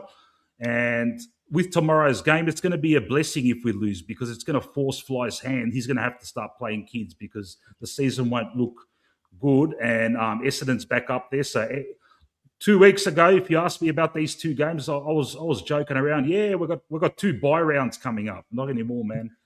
Tomorrow is going to be a tough game, man. And you reckon? Yes, I do. Wow. I do, Bo, because you guys have been in winning positions in every game this year, man. Oh yeah, we play an awesome quarter of footy. It's really good. Yeah. If you guys get 5 goals up on us, we're not capable of coming back from that anymore. Like, I disagree. Okay. I absolutely disagree, because we can't hold a lead and we can't chase a lead. So it's gonna be interesting to see. Yeah. Battle of the shittest, huh? It very much so. Someone just said it, I haven't scrolled back yet, but you guys are crap, but we're worse. Yeah. Right? So it's going to be literally, I call it, you know how they've got El Clasico overseas for Real Madrid and Barca? I call this El Shitico. Yeah. Right? Who's the worst? Right, we'll find out. But anyway, give me a prediction. I'll let you go, because then we've got someone waiting in the wings. So no worries, man. All right, look, I always tip with my heart, so I'm going to the Pies by 36. You don't want to know what look, if I was going to tip with my brain, I'll say Collingwood by fucking, 8 points or something like that. Okay. But, I was going to say, he said it's going to be a tough game, then he goes 36 points. Yeah, because I like being different. I like being different because, But look, your midfield looks dangerous. Cripper, Walsh, and Smith. If they're on. We've only got Nick, man. We've only got Nick in the midfield. Pendles is 38 years old. Our defence is good. Our forwards line's fucking dog shit.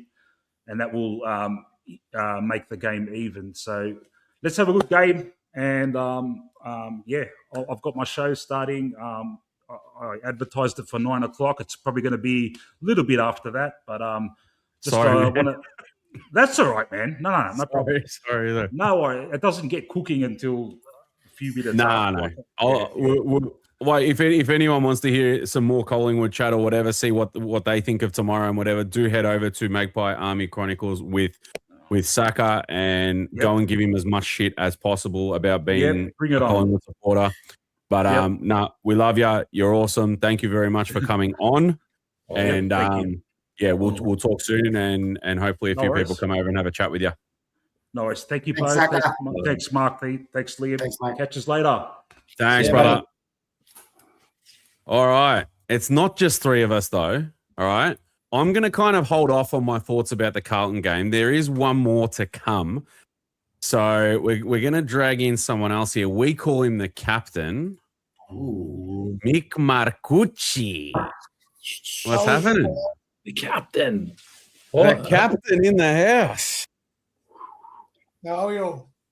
Very good, my friend. How are you? Good show so far. We're swapping a Mick for a Mick. We are. We actually are, yes. So now that you're here, you can give us, I want to hear your thoughts, because like I say, I'm going to back off a bit, right? Because I had last night to go through everything. I want to hear from you. thoughts on let's start with your thoughts on last week's game, right? So we're going to bring that up, but I want to know your thoughts going forward once we go into the Collingwood and Carlton game again, all right? So let's just get this one up. Are you going to stick around with us to the end? Yeah, however you want. Oh, okay, perfect. All right. Tell us about your thoughts for tomorrow then for Carlton and Collingwood. What do you reckon? All right. I've got a funny old feeling about tomorrow night because I think no matter what happens, I'm going to be upset. Because even if we win, all it does is just buy our current position more time. And by saying that, I mean the coaching, the game plan, the way that we're doing things, it just remains if we win. If we lose, I'll be disappointed because we lose to the filth, but it might be the thing that we need. It might be the catalyst to that change. So I'm a little bit torn. And I don't think in my life have I ever said, even remotely, that I want Collingwood to win. And that's not the case, but there's a negative feel to them losing. I know that was a very confusing thing to hear, but I'm very conflicted. Yeah, but I don't know. I would take you can't have Collingwood winning in any situation. I don't care what time it buys Voss. We can't have them winning. And that's what I'm saying. It's just no good.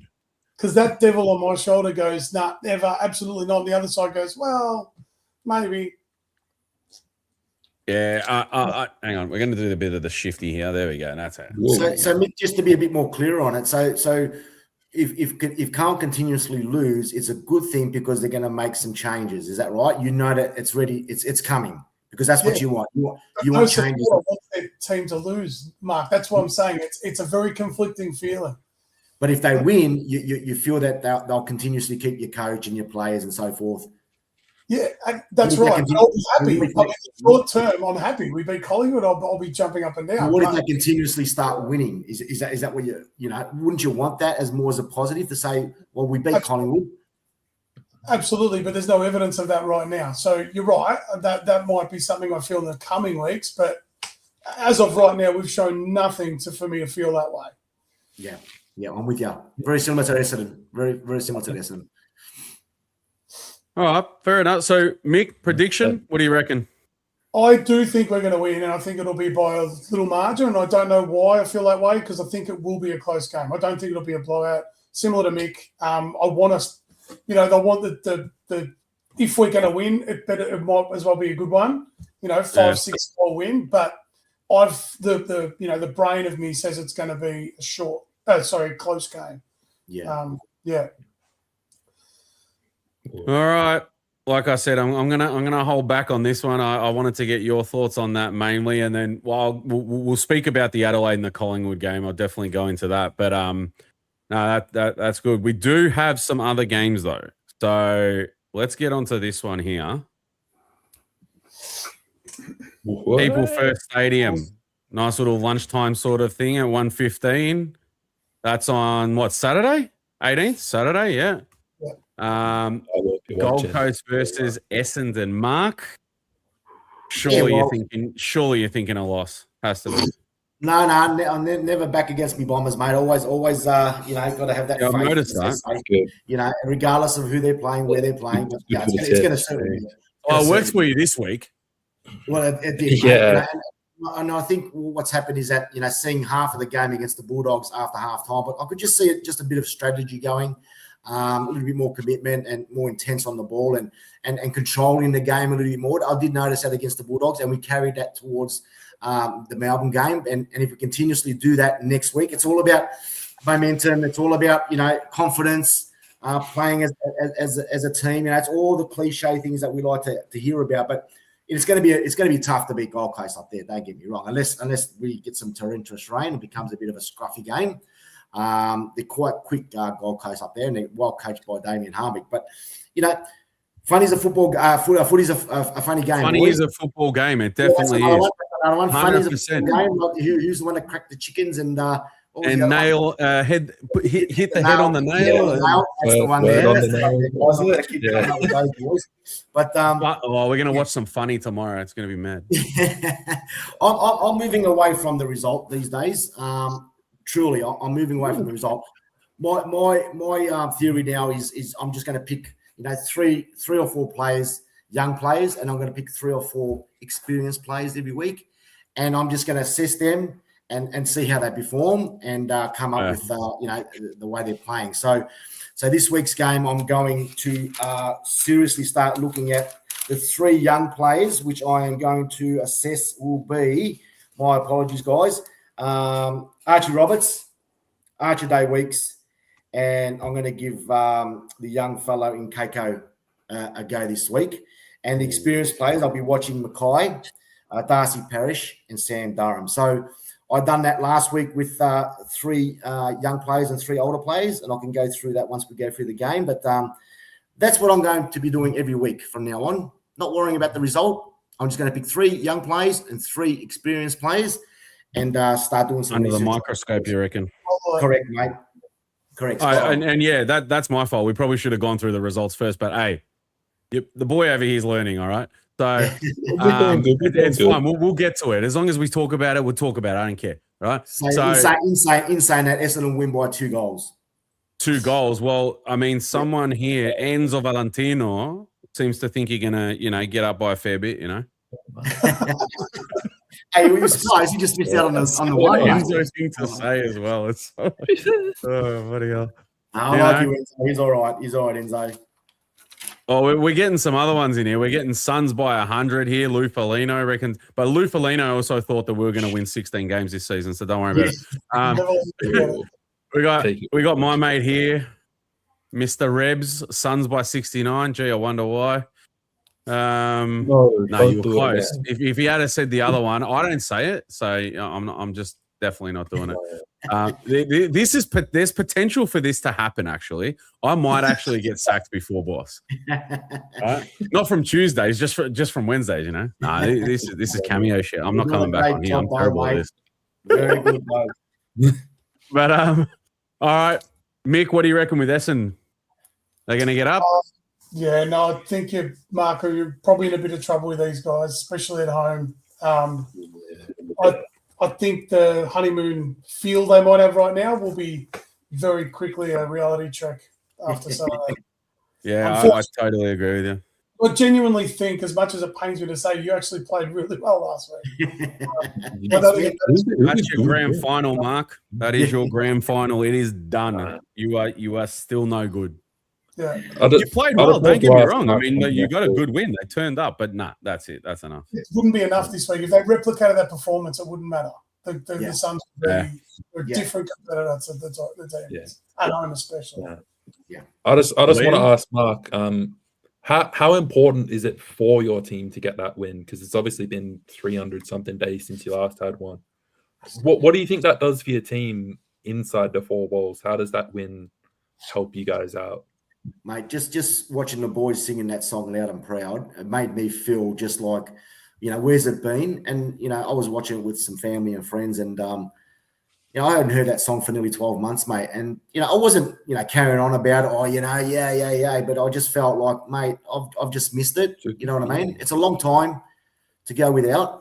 And I missed singing the song and I missed seeing, my friends and family with a smile on their faces after the game, mate, and having a bit of a chat and something with after it. But, I enjoyed it. But, no promises in the future, but certainly enjoyed that moment, mate. It's a long time coming and, we enjoyed it. You know what, Mark? I hope you cry after this weekend instead of smile. We're used to it now, mate. We're pretty adapted to it now, Bo, mate. We're adapted to it. That's what I said. The result doesn't matter to me anymore. Mate. It's so true, though, because I'm the same way. You hit that bloody – it's an empty feeling. It is, yes. And you're like, yes, I care that we lost, but what do you want me to do? Bloody say the same shit every week? But I show up every week, Bo. I'll show up every week, mate, Of course. Regardless, even though you know what's going to happen, we're that stupid that we just go there and say, let's go, Bombers. Come on. This is the game. This is the one. And then by quarter time, the game's over. Hey, but you're going to enjoy this one, Mark. Look at this one. Yeah. Enjoy that. Yep. He's going to run it. He's getting a bit older, too. He's getting a bit older. Yeah, but hang on. That game that he did his hammy, did you watch what was going on there? Did you see what he played the week before? He might come back. He might come back a bit too early, mate. He might end up doing his hammies straight away. Nah, Christian. Be careful with these older players these days, mate. You got to be careful with the older ones. It's not happening. It's absolutely not happening. He's going to run an absolute train, and he may not get 30 and 3 goals like he did the week before, whatever it was, very close to that. But he's going to have a big impact for sure. Liam, what do you reckon? What about the game or Petrarca? No. About Essendon in general. Give me your thoughts on Petrarca, though. 100%. Nah, I love Petrarca. He's one of my favorite players for another team. But yeah, Essendon, I think it's really important that you guys did give that win. It mainly gives you fans something to keep supporting. Like you said, it was a great moment for you guys. Hopefully, it builds some confidence. But I think as Mick said, it's probably going to be a bit of a bring back down to earth this week. I think Gold Coast are a far better side, particularly up there.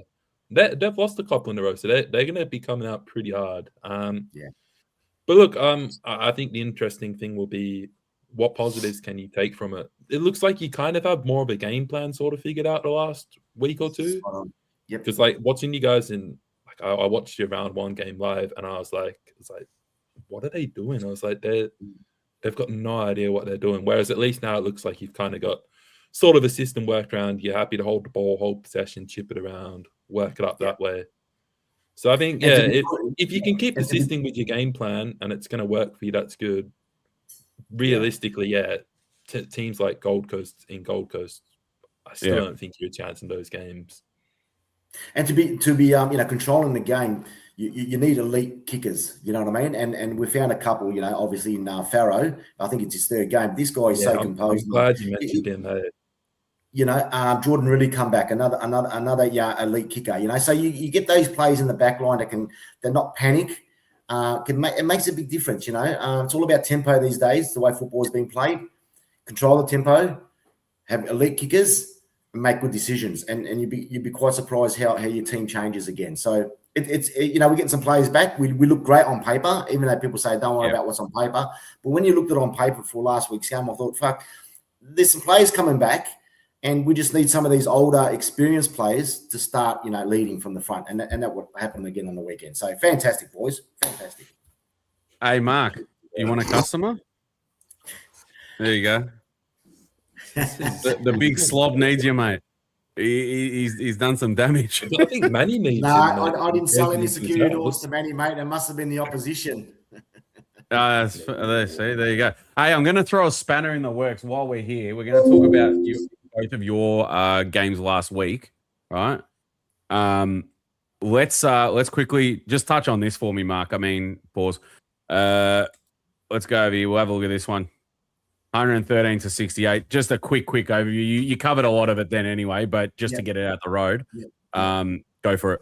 Yeah, it was about how we won, and we continuously kept on, fighting, and we didn't win by a goal or two. We actually, quite convincingly beat them. So again, I just quickly went through a couple of plays. Peter Wright, I was watching last week, Kyle Langford and Darcy Parish. So I watched those 3, and all 3 of those plays I felt were the key to our win.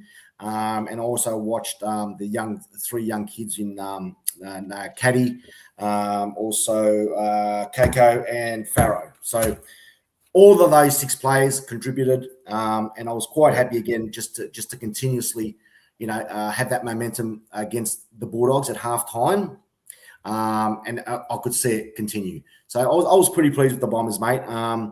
I got the scarf going again a little bit and enjoyed the win. But I'm not getting too carried away, boys. I seriously not getting too carried away. It's all about effort to me at this stage. But it's good to see some players back, and they're fighting for their position. So the players now, in the reserves are starting to fight for that position. And that's what you need. You need more depth in your team, and the senior players and the players that are on, they need to hold that position. You know what I mean? So a bit of competition is good in football. Yeah, I agree with you. Yeah, so looking forward to Gold Coast, but yeah, it was a good win. We get the 4 points, as they say, and we've got our first win for the season. Not like some other teams at the moment, Liam. Wait, Mark, were you actually? So did you go into that game thinking you had? And be honest, right? Do you think you had a chance? Yeah, I did. We've had some form against Melbourne. in Gather Round. Also last year, I think we beat them up there as well. So looking at the plays that we're going to play that game, I thought if we're going to beat Melbourne, it's going to be now. It's got to be with these players that have come in. And if we don't beat, if we would have gotten smashed again, honestly, against Melbourne with the team that we had, something else is going wrong at the club, mate. There has to be something else. If it's the coach, it's the coach. But they didn't, and we can only move forward from now. So I was quite confident that, you know, it's going to be a close game, but I didn't expect us to win by maybe 40-odd points. This one here is a good one for you, Mark. Can Kako be used in the middle or just forward? They've been trying him in the middle. Yeah, and that created a bit of speed. And that's why I was watching to see where Scott was going to put him. And I was quite rapt that they put him through the midfield. And Peter Wright as well. Mate, we haven't got to recognise Ruckman. You know, very competitive against Gawn. And, mate, leave him in the ruck. We've got 3 young kids in May, Caddy and Edwards. You know, young tall forwards, and they're quite strong forwards as well. Exciting footballers. And I also think that Scott made a great move on McGrath, putting him onto Peckett as well. So even though Peckett did play a pretty good game, but just, you know, change things around a bit. You know what I mean? And it worked. So we dealt with them better than what we did. Langford normally plays in the forward line. Mate, they threw him wing and went through the midfield as well. 26 possessions. I've never seen him take 20. Have 26 possessions in the game of football. So, you know, just change things around a little bit, and it worked for us. And I'm right that Scott had done that. You know. Yeah, fair enough. All right, let's give Liam some airtime here. While we're here, we'll go over this one. I don't even want it, to be honest. GWS 131 to Richmond 75. Yeah. What a mark from Cadman, by the way. Yeah. Oh, he kicked that butt all day. Bit of a stretcher-rooney. He's gone the Booker T instead of the spinner-rooney. He's gone the stretcher-rooney. What do you reckon? Tell us. Give us the rundown. Your crap. It was the first quarter that really cooked us in this game. We came out and we started terribly. And if it wasn't for a late goal, we were down. I think it was 52-8, like right near the end of that quarter, and we somehow got a late one. When you start games of football like that, you're not coming back. No, you're just not. It was really poor. Credit to the team. Second quarter, third quarter, we actually came back. We put in a bit of an effort. I think we may have won one of those quarters, maybe 2, maybe both of them. And then we kind of sort of rolled over in the fourth quarter. It was just a really hard day. I think I was just really frustrated watching it from the start. And it's the same problems that we always have. We keep that same midfield rotation mix. They probably had 2 or 3 goals in a row straight from centre clearances. Just straight down, and then you've got Cadman taking crazy marks like that. But it was easy because the ball was coming in so fast. And our defence was actually really poor this week. We didn't man them up well. And that's the thing that I was most critical about this week was more the changes. We didn't make changes again. Ben Miller was getting his butt kicked that whole first quarter by Cadman in his first game back. Yeah. But did we change it? No. We left him there, and he struggled. He didn't win that matchup. Midfield mix, they were smashing us out in the middle all day. Did we make any changes? No, we didn't.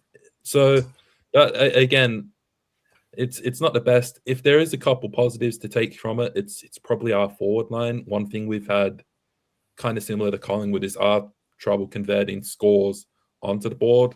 11 goals doesn't seem like a lot, but it's actually our most this season, which is good. It's a couple of younger guys, or a couple of inexperienced guys. Mikelty Lafau, he kicked 4, which is really good. Shows what he can do when he's actually played as a forward. Liam Fawcett, third game of AFL, he kicked 3 goals. He's someone I've been saying we need to give a go. He came in. He's been doing a really good job coming in. So there is a couple positives to take away from the game. But I think, pretty much halfway through that first quarter, I was like, oh, man. I was like, we're going to get done by like 100 points here. We're going to get absolutely cracked. Fair play to bring it back. That way. It literally felt that way. It's just the reality of where we're at the moment. Not much more I can say. So hang on. I got to you go on, Mick. Go on. I was just going to throw in this is a open question, but given a magic wand, what moves would you have made? You mentioned the midfield, no change up. Who do you feel they could have run through there on your list I'd- now? Would you like to see? So first player I would have done is Sam Grill. He's had a couple CBAs the week before, a few other games. He had zero impact in them. He had 0 CBAs this week, so he didn't get a run in the midfield. He's absolutely someone I'd put in. Yep. Maybe switch some magnets around with those defenders, like take someone like Ben Miller out of a matchup that he's getting killed in, put someone like Bolter back on. Switches like that. Back to the midfield, maybe go give someone like Dion Prestia a rest down forward. He played forward. He played more of a forward role against Fremantle, I believe it was, so 2 weeks ago, and he did a really good job. But then, as we've seen with the pace of the game and how it's played now, we can't have him and Hopper and Taranto all in the same midfield. You need to have someone else in there. And we've got someone like Lawler, who everyone in the chat saying Lawler's a gun. Well, why aren't we using him? Why I was just about to ask you, do you think you're getting the most out of him? Yeah. I don't think that we are. He's too much of an impact player right now. I understand he's a second-year player, and when he does stuff, he's good. Yeah, he is a gun. I think the biggest thing for me more is this kind of like, why are we only seeing it in little spurts? Why do we get like these 5-minute patches where he just tears the game apart, and then he goes missing for a half of football? What if he's got the talent, and he's got the talent now? Why are we not giving him that opportunity? Like, it frustrates me so much when I see us go and we stick him down at full forward. I was like, yeah, right, he can maybe do some stuff, but if the ball's like in that first quarter, if the ball's down the other end in the Giants forward 50, what's he going to do? Yeah. He cannot impact the game when the ball's down the other end. I think, yeah, and I get that, managing a young player and you've got to, build some consistency in their fitness base. I get that, but why would you play someone who can actually have an impact in a place where they're doing nothing? Yeah. That's another change that I'd make. Yeah. Fair play. So I was going to ask Mark a question about Richmond, and Liam, you can give me your answer as well. When do you guys play? Is it soon or no? I think it might be 100th show. I think it might be 100th show, Liam, isn't it? I think we're having it maybe at the studio there. Is that round 9? It's either the week of or the week after. Give me a minute. So we've got 5 more shows to get to 100. Round 11. It's May 22nd, right? Yeah, so I think it might be just okay. After. So you're playing May 22nd. There's a few games obviously in between there that can change the outlook of how both these teams look. You guys play tomorrow, Richmond versus Essendon, right? Let's just say that. Who's winning it?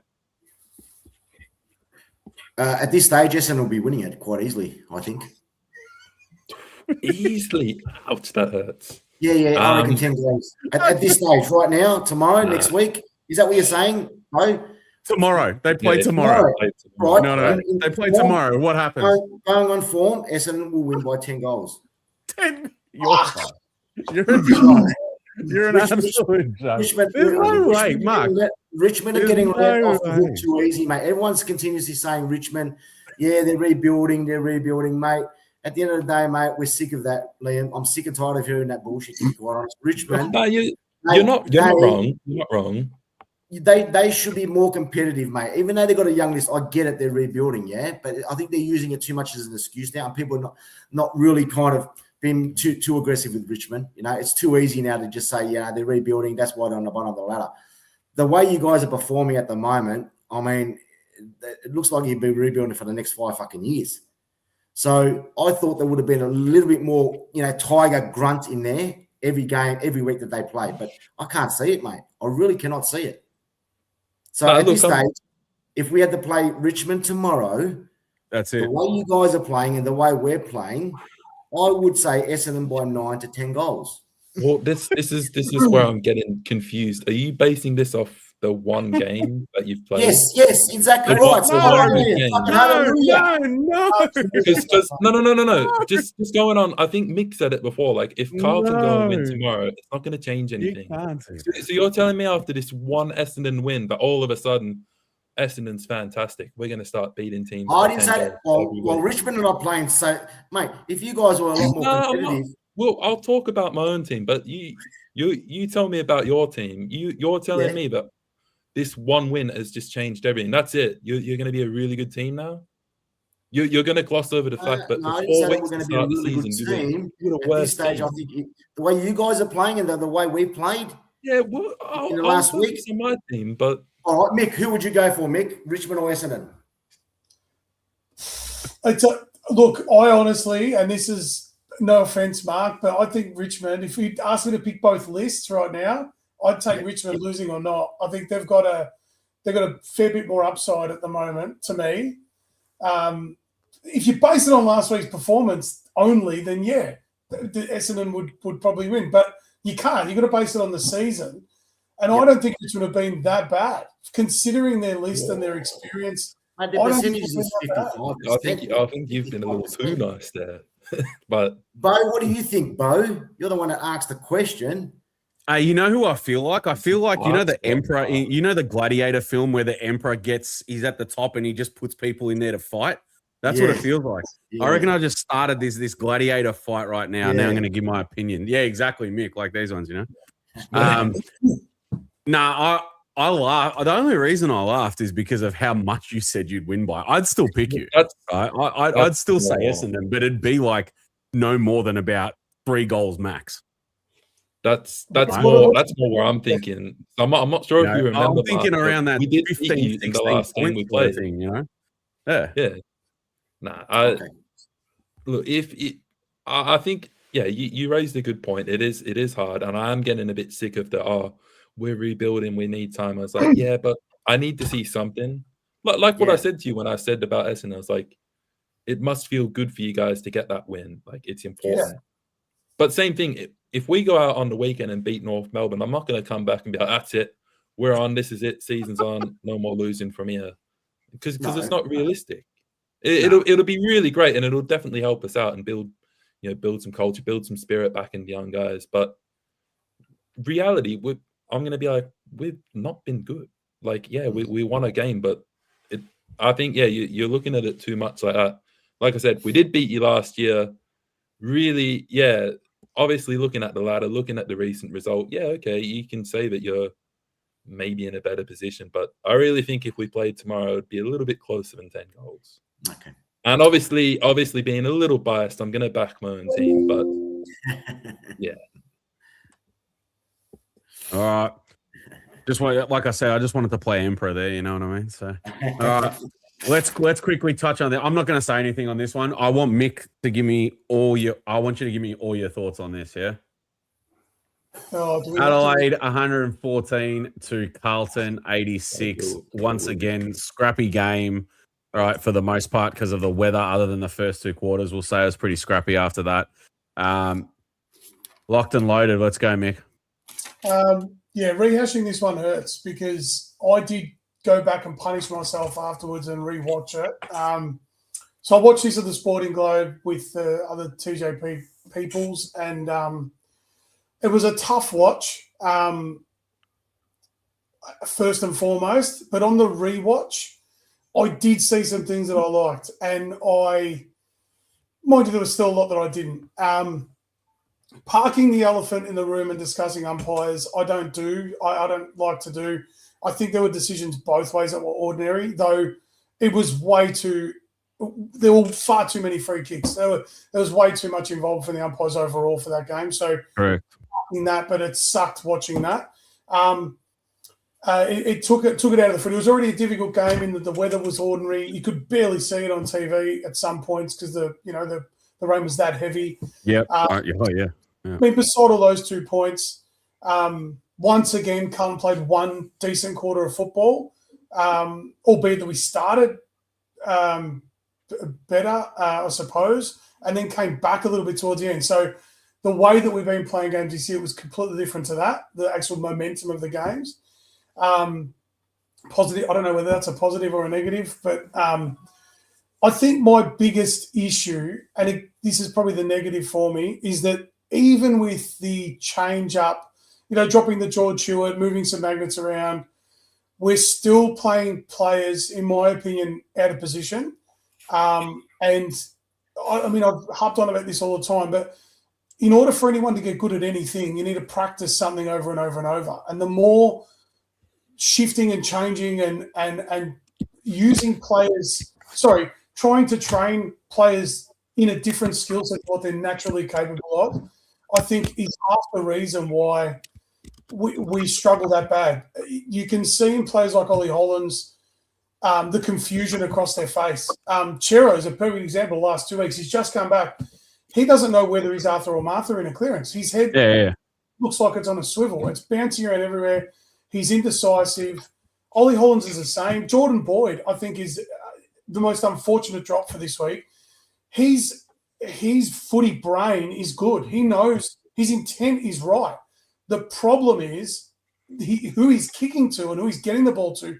They're not reading the footy the same way. So I feel like he is a victim of this constant change. Nobody can sort of get on any continuity and develop their position. And that's the frustrating bit for me. I hope after last week that maybe there's been some, I don't know, somebody maybe listened to us say that on the show, as much as we joke about that, and said, you know what, let's try some continuity. And maybe from the last week on, we start to see a little bit of that. But then we go and drop Dirksen and Boyd this week. I know you need to make spaces for, Harry Dean and Jacob Wiedering, of course. But were those the two that should have come out? I don't know. I don't think so. But yeah, so sorry, I rambled a lot there without a break. But I think last week had its good and bad, but still for me more bad than good. So I still feel like we're not progressing as quickly as we could if we just allowed some continuity. Just stick with where people were drafted to play or where you originally positioned them to play. Give that a crack for a couple of weeks and see what happens.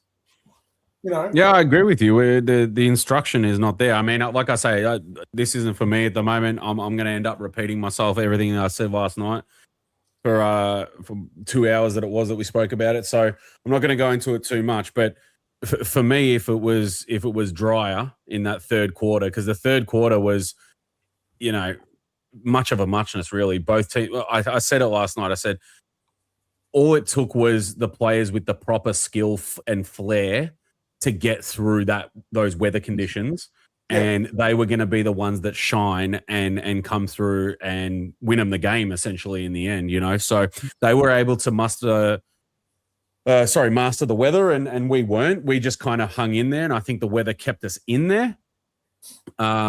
And look, the last quarter was the last quarter. It was whatever, like it's formalities now. You know what I mean? They kicked a few there, and then that was it. But I don't see anything. I didn't see anything that suggests, once again, mind you, I didn't see anything that suggests that we improved, like you said, and I didn't see anything that suggests that going forward we should have any more confidence than we did before that game.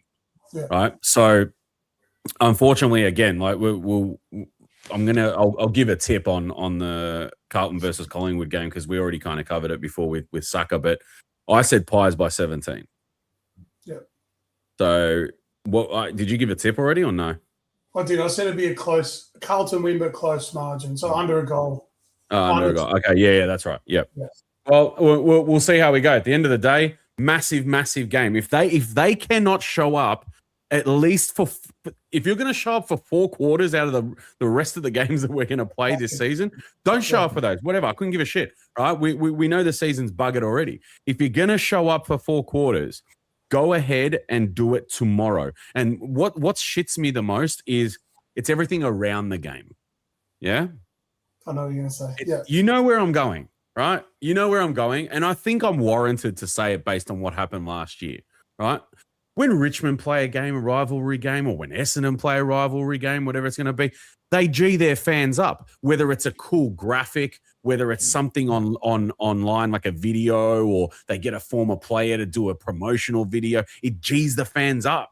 They're like, yes, this is Essendon this is Anzac Day clash. Let's G up. You know what I mean? And you get those goosebumps and you feel good. You're ready for the game, Despite how crap you are as a team, you're still G'd up, right? And it is possible.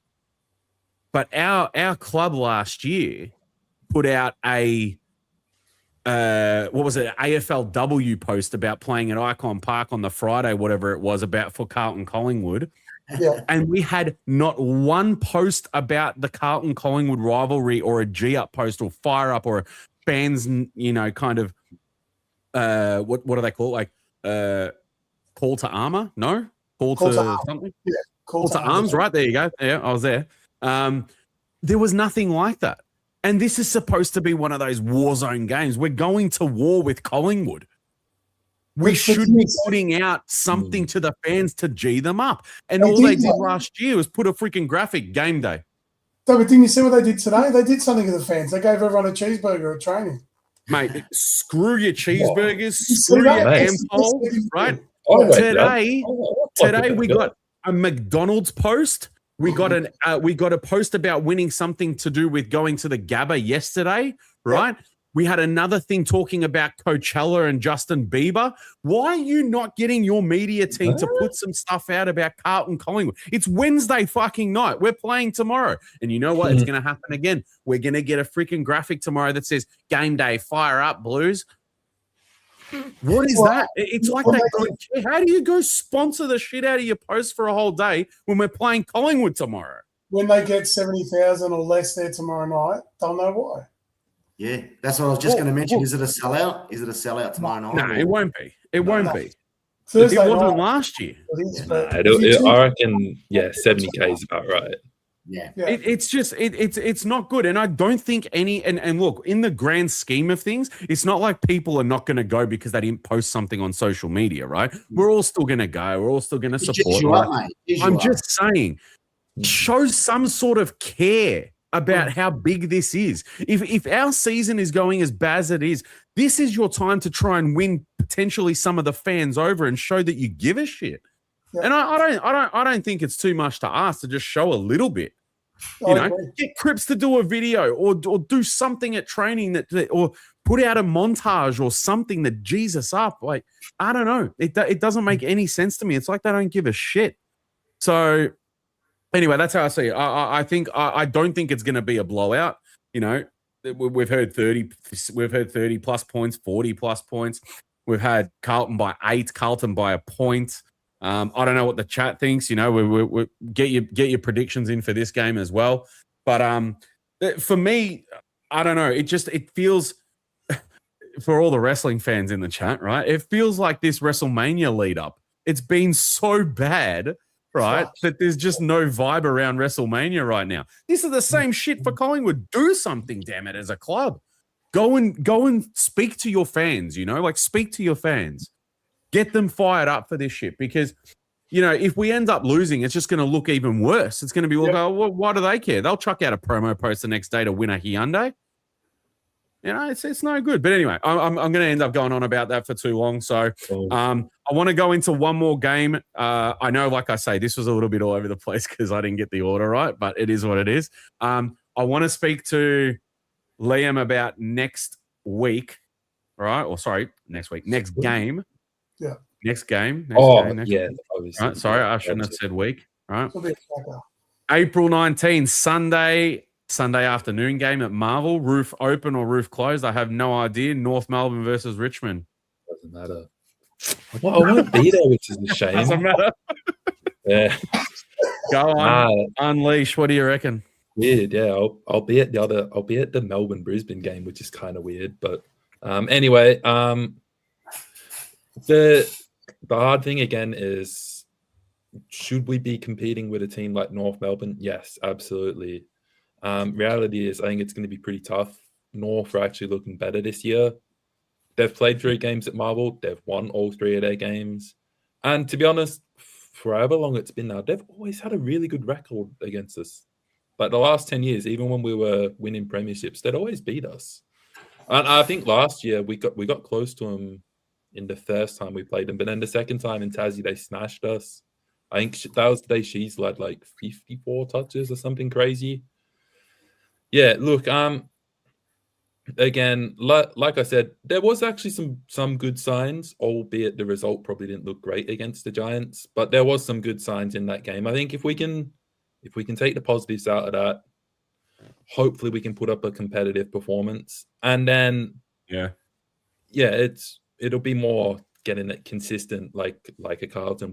I want to see it for 4 quarters. I think I've seen patches of us playing good football across games. It's just that full consistent for 4 quarters. If we can do that, every chance we can win. However, I don't know.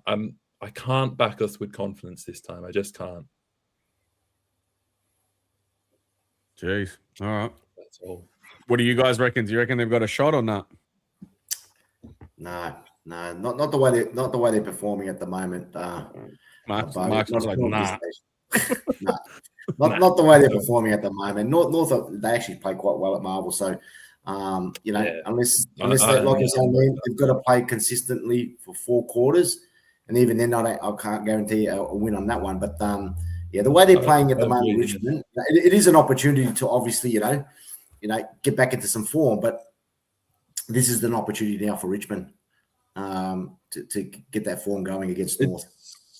You're spot on. It's as good of an opportunity as we're going to get to win. Yeah. And like I've said, maybe a couple of weeks ago, I was looking at this thinking, we should be coming into this game confident. But as you've said, going off what I've seen the last few weeks, I can't. I just can't confidently say, I think we'll get it done here. You're right.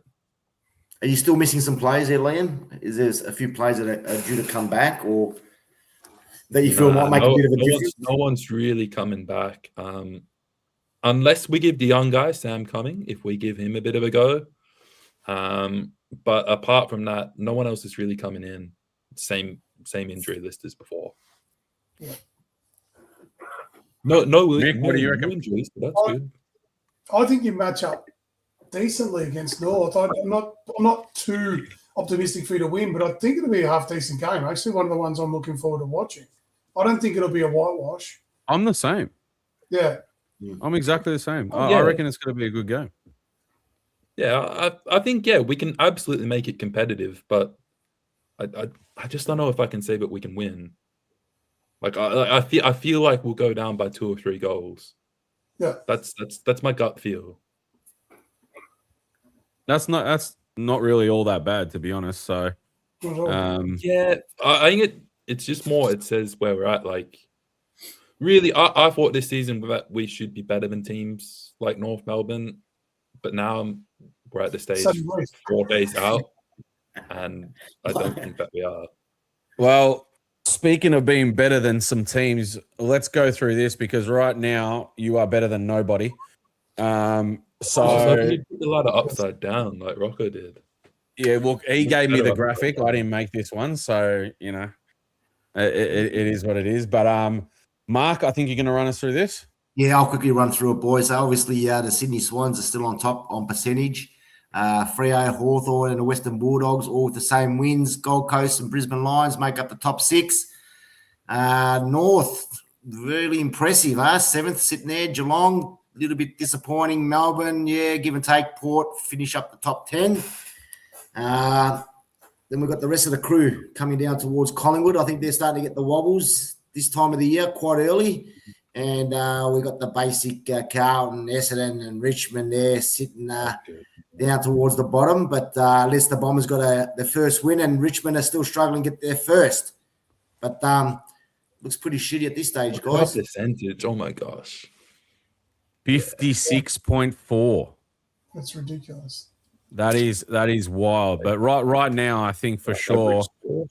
I'm going to say this. I know Sydney were good, but I'm going to go a little early and say Hawthorn might be a good shout here. But I would agree with that. That's just where I'm going with it. I know Sydney were great, but I don't know. There's something about the Hawks at the moment. This, I don't know what's going on here. Carlton will flog Collingwood, take it to some bank. We'll take it to the Great Southern Bank because as our sponsors. No, I'm joking. Take it to Nick Foot Sports Bet, I reckon. That's what you should do. Yeah, we'll give it to Nick Foot. Maybe get us over the line. There you go. You never know. He might do that. All right. We're gonna move on. We're gonna move on to this one here. Where are we? Here we go.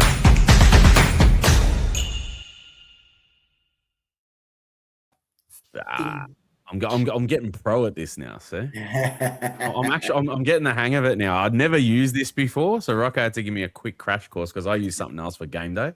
So, mate, I'm telling you what, this is not bad. Not bad. Let's get it up. Pause. Alrighty. So round 6 fixtures and tips. We're going to get Liam to go through it. Obviously, we've got the ones we've done already, but you know the drill. Well, that's it. Yeah, we've obviously spoken about this first game a bit. The big rival game. Wow. Yeah. Even we're all split on our tips, but we're all pretty close. Carlton's my upset tip of the week, so we'll see what happens there. Did you tip moving us? on to, I did. It's my upset tip. You did too. Holy, you did too. It's my upset for the week. So I think it's a pretty straightforward round tipping. Going in 2 Friday games. First one's down in Geelong against the Bulldogs. Bulldogs have a couple big injuries, and Geelong are pretty good down there. So you take Geelong down there. Sydney versus the Giants. Giants are obviously very excited. They beat us very well, but Sydney are a really good team, and the way that they're playing, they could capitalize and go big here. Saturday games, we've got Hey, what happened there, mate? Where's my tip? That's the wrong tip there, Bo, mate. Hey? Oh, hang on. Is it? I never go. Mate. Yeah, that's true. Yeah. Don't worry. I've got the right one, but I hadn't put it in. That's all right. Don't stress. That game, it's all good. I've got the right ones. Don't worry. If you want to tip my mistake for the week, all right? That is good. I think, like I've said, you guys got your win. That's cool, but Gold Coast are going to be too strong for you up there. Hawthorn versus Port Adelaide. I'm with Bo. I've watched Hawthorn 3 times live this season, and I think they're the team to beat at the minute. And Port suck as well. So, yeah, Hawthorn win easy. Saturday night, back at Adelaide. Adelaide versus St Kilda. St Kilda won there, but I think Adelaide's a good team. They'll get the job done. Sunday is our big game, like I said. Hopefully we're a chance, but I feel like, probably that 2 or 3 goal loss. I think North will get the win. Looks like everyone's agreed. Rocco going for Melbourne. Yeah, Rocco's gone on upset. I don't know what he's done there. Melbourne versus Brisbane. Melbourne haven't lost at the MCG. They've won all 3 games there, but hard to go against the Lions, I think. And then the Western Derby finishes off. I hope it'll be a competitive one, but I think Freo have a really good opportunity to move in 5-1. Really good start for their season, so they should take that. Yeah, we've all tipped the same. Except the only thing I got wrong for Mark was the Essendon. That's it. The rest was okay. The first game we've tipped a little different. Then, Mark always takes Essendon. And Rocco's tipped Melbourne. Yeah, Rocco's nowhere in this competition, though. He's struggling at the minute. Yeah, he's on struggle town. I don't know what I've been doing wrong, you know what I mean? So, it is what it is. Maybe I got to look like Rocco. How's that photo? Look at this. I just want to comment on that photo. He looks like a biblical figure, like posing. Bloody hell. All right, let's get the leaderboard up. We'll have a look at the leaderboard, and then you can see how bad he's really going. This is where we're good, mate. That's all over the place, mate. Do I look like fucking Manny there? Yeah, that's fair too. Yeah, all right. That is true. Who's doing all this editing in this? Who is this engineer here? They're doing it on purpose. They hired this guy who does the graphics for free. He's an absolute wanker. Right? I don't look down. I just see my name in first. That's it. I'm not interested. Yeah, other than we found the second mistake, other than the photo swap that I've done over here. The rest is all right, as per Rocco. So I couldn't have stuffed that one up. So Liam, Mark, Manny, and then Rocco. Yes, correct. That's just the name and photo swap. But the numbers are correct. Yeah, Mark, you're in second. Yeah, I got 7 last week. I missed out on the Port game in St Kilda. Man, do you know what? I went back and did it right, actually. Because I got 8. I was like, I reckon Mark might have got the perfect 9. Because I know you always tip Essendon. That's the only one that I missed. Yeah. I was like, I reckon Mark might catch me, but apparently not.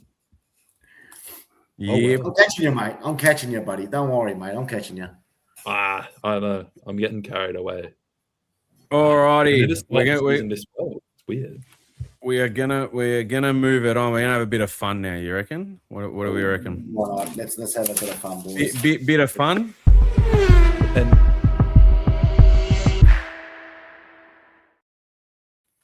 The minutes of madness, unlike the 5 rounds of madness we've had at Carlton. So,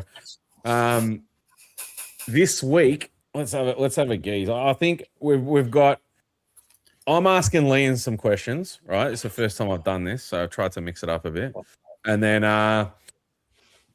Mick's asking Mark question. Ooh. Are you prepared, Mick? This is interesting. I want to watch this. Do you want to go first? I was prepared, but I was told not to ask Mick any questions. I had a full list for Manny this week for some particular reason. I had some fucking rippers for Manny, but I'll cop another week. For next week. Don't worry, mate. Next week. He's had enough trouble with this, Manny. Well, who's first, Bo? I'm throwing Mick to the wolves. I'm the emperor. He's going straight in. You know what I mean? That's Back good. to yeah. What are we doing? Are we doing a strict minute or are we doing 90 seconds? No, we'll do the Rocco minute, which goes for about 4. So, That's good. No. I'm gonna set the stopwatch, but you get through your questions. If it's starting to go about 5-6 minutes, we'll have to stop it. You know what I mean? Yeah, for sure. All right. I'm keen to see what Nick's got for us. Are you ready? I'm ready, Mick. I'm ready. Start. All right, we'll start easy, mate. Who is Essendon's all-time leading goal kicker? Matthew Lloyd. Yeah. Do you know how many goals? Oh, That's all right. That's fine at this point. just over 800 goals, maybe, possibly 800. 26. Which rival club has Essendon played the most games against in AFL VFL history? Carlton. Yep. What is the name of Essendon's mascot? Flea? No. No. Yeah. Don't know. Skeeter, the mosquito. Skeeter, that's it. Yes, sorry, Skeeter. How many finals has Essendon won since the invention of the iPhone? 1. 0. Who coached Essendon in their undefeated 2000 premiership season? Kevin Sheedy. Yep. Which Essendon player won the Norm Smith medal in the 2000 grand final? James Hird. Yep. What year was Essendon founded?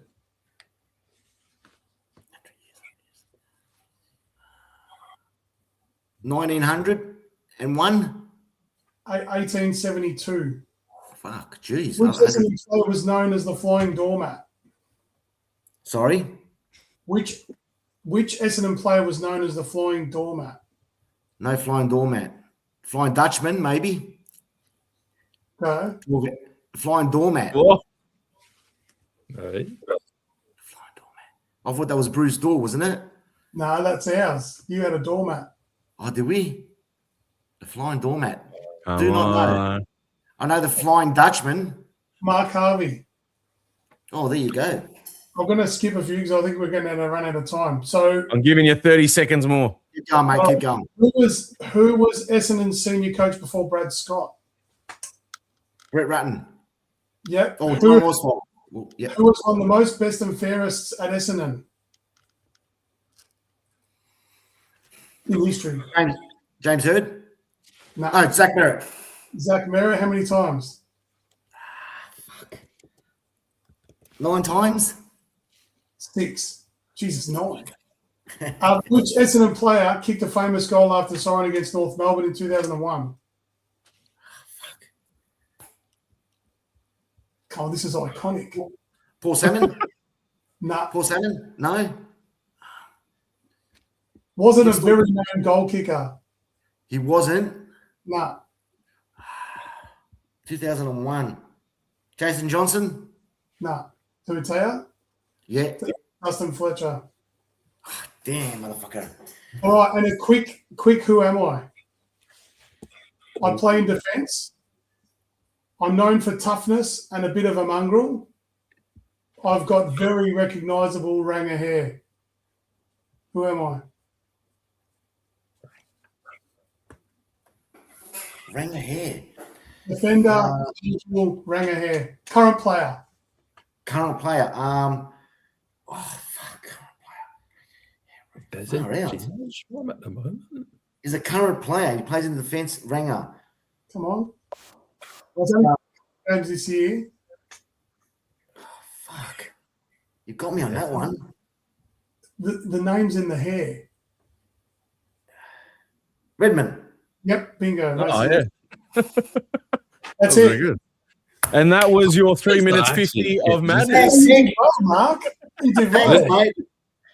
I thought I'd stumped on a few of them, and you did. You did really well. It's funny because one of my first questions is very similar, but someone's going to have to time this one. Yeah. Get ready, Liam. yeah. Mine's probably only just going to hit about a minute and a half. I kept it short and sweet. Oh, sorry. mate, I'm nervous. I don't like this. No, some of these are actually quite easy. All right. All right, Let me know Tom. when I can start this. Ready? Go. Who's kicked the most goals for Richmond? I think it's Richo. Yeah. No, it's Incorrect. Royce. Someone. Royce. Royce Hart. Incorrect. Oh, I don't know them. Damn. Jack Titus, Oh, yeah. 970 goals. In which year did Richmond break their 37-year premiership drought? 2017. Bang. If you were a Richmond coach tomorrow, what is the first thing you'd do? Switch that midfield up. If you had to replace your hands with something, what would it be? Cezanne would be cool. Would you rather sneeze glitter or fart confetti? Farting's easier. I guess. Really? Shit, this guy just forces them out. All right. Who was your childhood crush? Still Selena Gomez. Absolutely. All right. Easy. If you had a theme song every time you walked into a room, what would it be? Thunderstruck. Easy. As an adult, have you ever shat yourself? As an adult? No. You're getting personal with these questions. Oh boy. Would you rather take a stunner or an RKO? What? RKO. Yeah. All right. They're both pretty If brutal. your search history got leaked, on a scale of 1 to 10, how finished are you? I'd be all right. I've got nothing All to right. hide. Shouldn't Out say of the that. You're gonna TJ, hack my computer. here's a good one for you. Out of the TJP crew across all shows, who would bail on the group first in a survival situation? It's probably Manny. Sorry, mate. That's across all shows, and he's still going with me. Yeah. All right. What would your stripper name be? Nah. Pass. Thunderstruck. We'll stick with that. Is cereal soup? Wait, say it again, sorry? Is cereal considered soup? No. Damn. That's we're the going to trigger. question. That's the question. Is cereal soup? It's a dumb question. All right. Jeez. Oh, I'm getting critiqued on my questions. Damn it. Trigger some Italians, all right? Pineapple on pizza or not? I like it. All right. That's all your questions. Yeah, that's good. Great. I had to go left field. I didn't want to go Yeah, full no, forward why and not, just do mate? footy, Just worried, and I had to yeah. give Yeah, something. change it up, you know brother. what I Well mean? done, bud. Yeah, see, Look, hey, look, it's a bit too hang much on, in hang my on, butt. hang on. See, Yeah. look. We're good. You know. There we Nah, go. the only one All was right. that one at the end. Soup. Pardon? Is cereal and soup? Is that? Is Yeah. cereal soup? Yeah. Does anyone actually believe that? Can we put that I mean, to the chat? I mean, if you look at it, how is it Yeah. any different? Because it's Because sweet. don't it's got have milk food in it. What's actually in soup? Where's the food? in Anything soup? you It's want just- can be in it's just soup, and it's liquid. considered soup. So why is cereal not soup? But if I have cereal, like Wheat Bix is actually there, right? Or Yeah. cornflakes are actually there, or Fruit Yeah. Loops, whatever you have. Yeah. So if I have chicken That's noodle food. soup and I dump chicken in there with noodles and mushrooms and whatever else, Really? I'm doing the same thing. Nah, I don't think so. Not happy. Yeah. Soup's weird. What I'm if not I put backing Wheat soup. Bix in chicken noodle soup? Is it cereal or is it soup? Wait, what? Now you've confused me. See? Nah, Has Carlton just fried me or something, or is this not a legitimate question? No, I think you fried me because Damn I'm it. not having it. No. Well, you know what? Enough of that. Let's get someone to actually make us laugh. You know?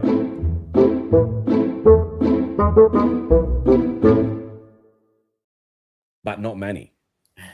We don't have Manny this week, so unfortunately, we can't get one out of him. But we have got Mick.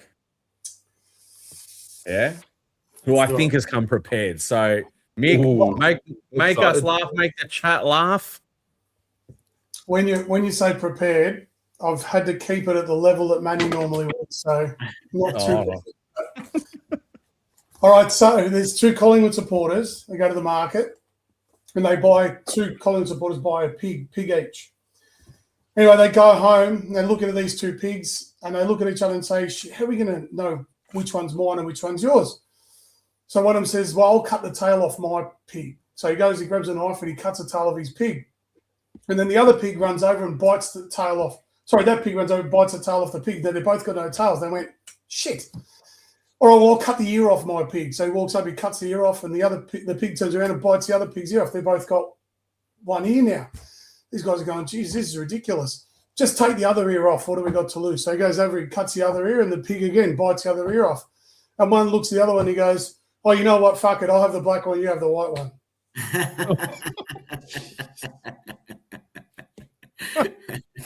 Yeah, good.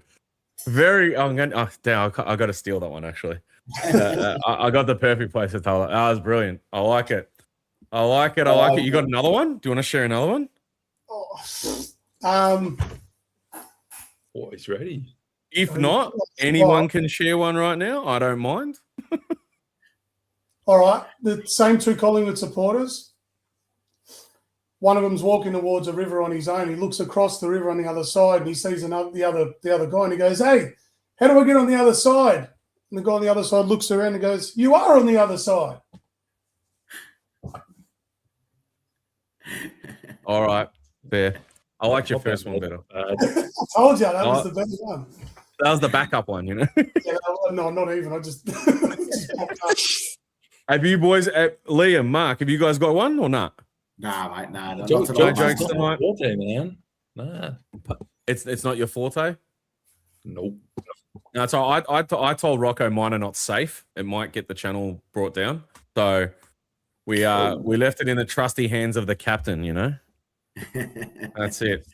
All right. Well, we are at the end of the show. I want to thank everybody for tonight, including Saka, Mick, and our regulars, Mark and Liam. And thank you to Rocco as well for giving me the opportunity to do this.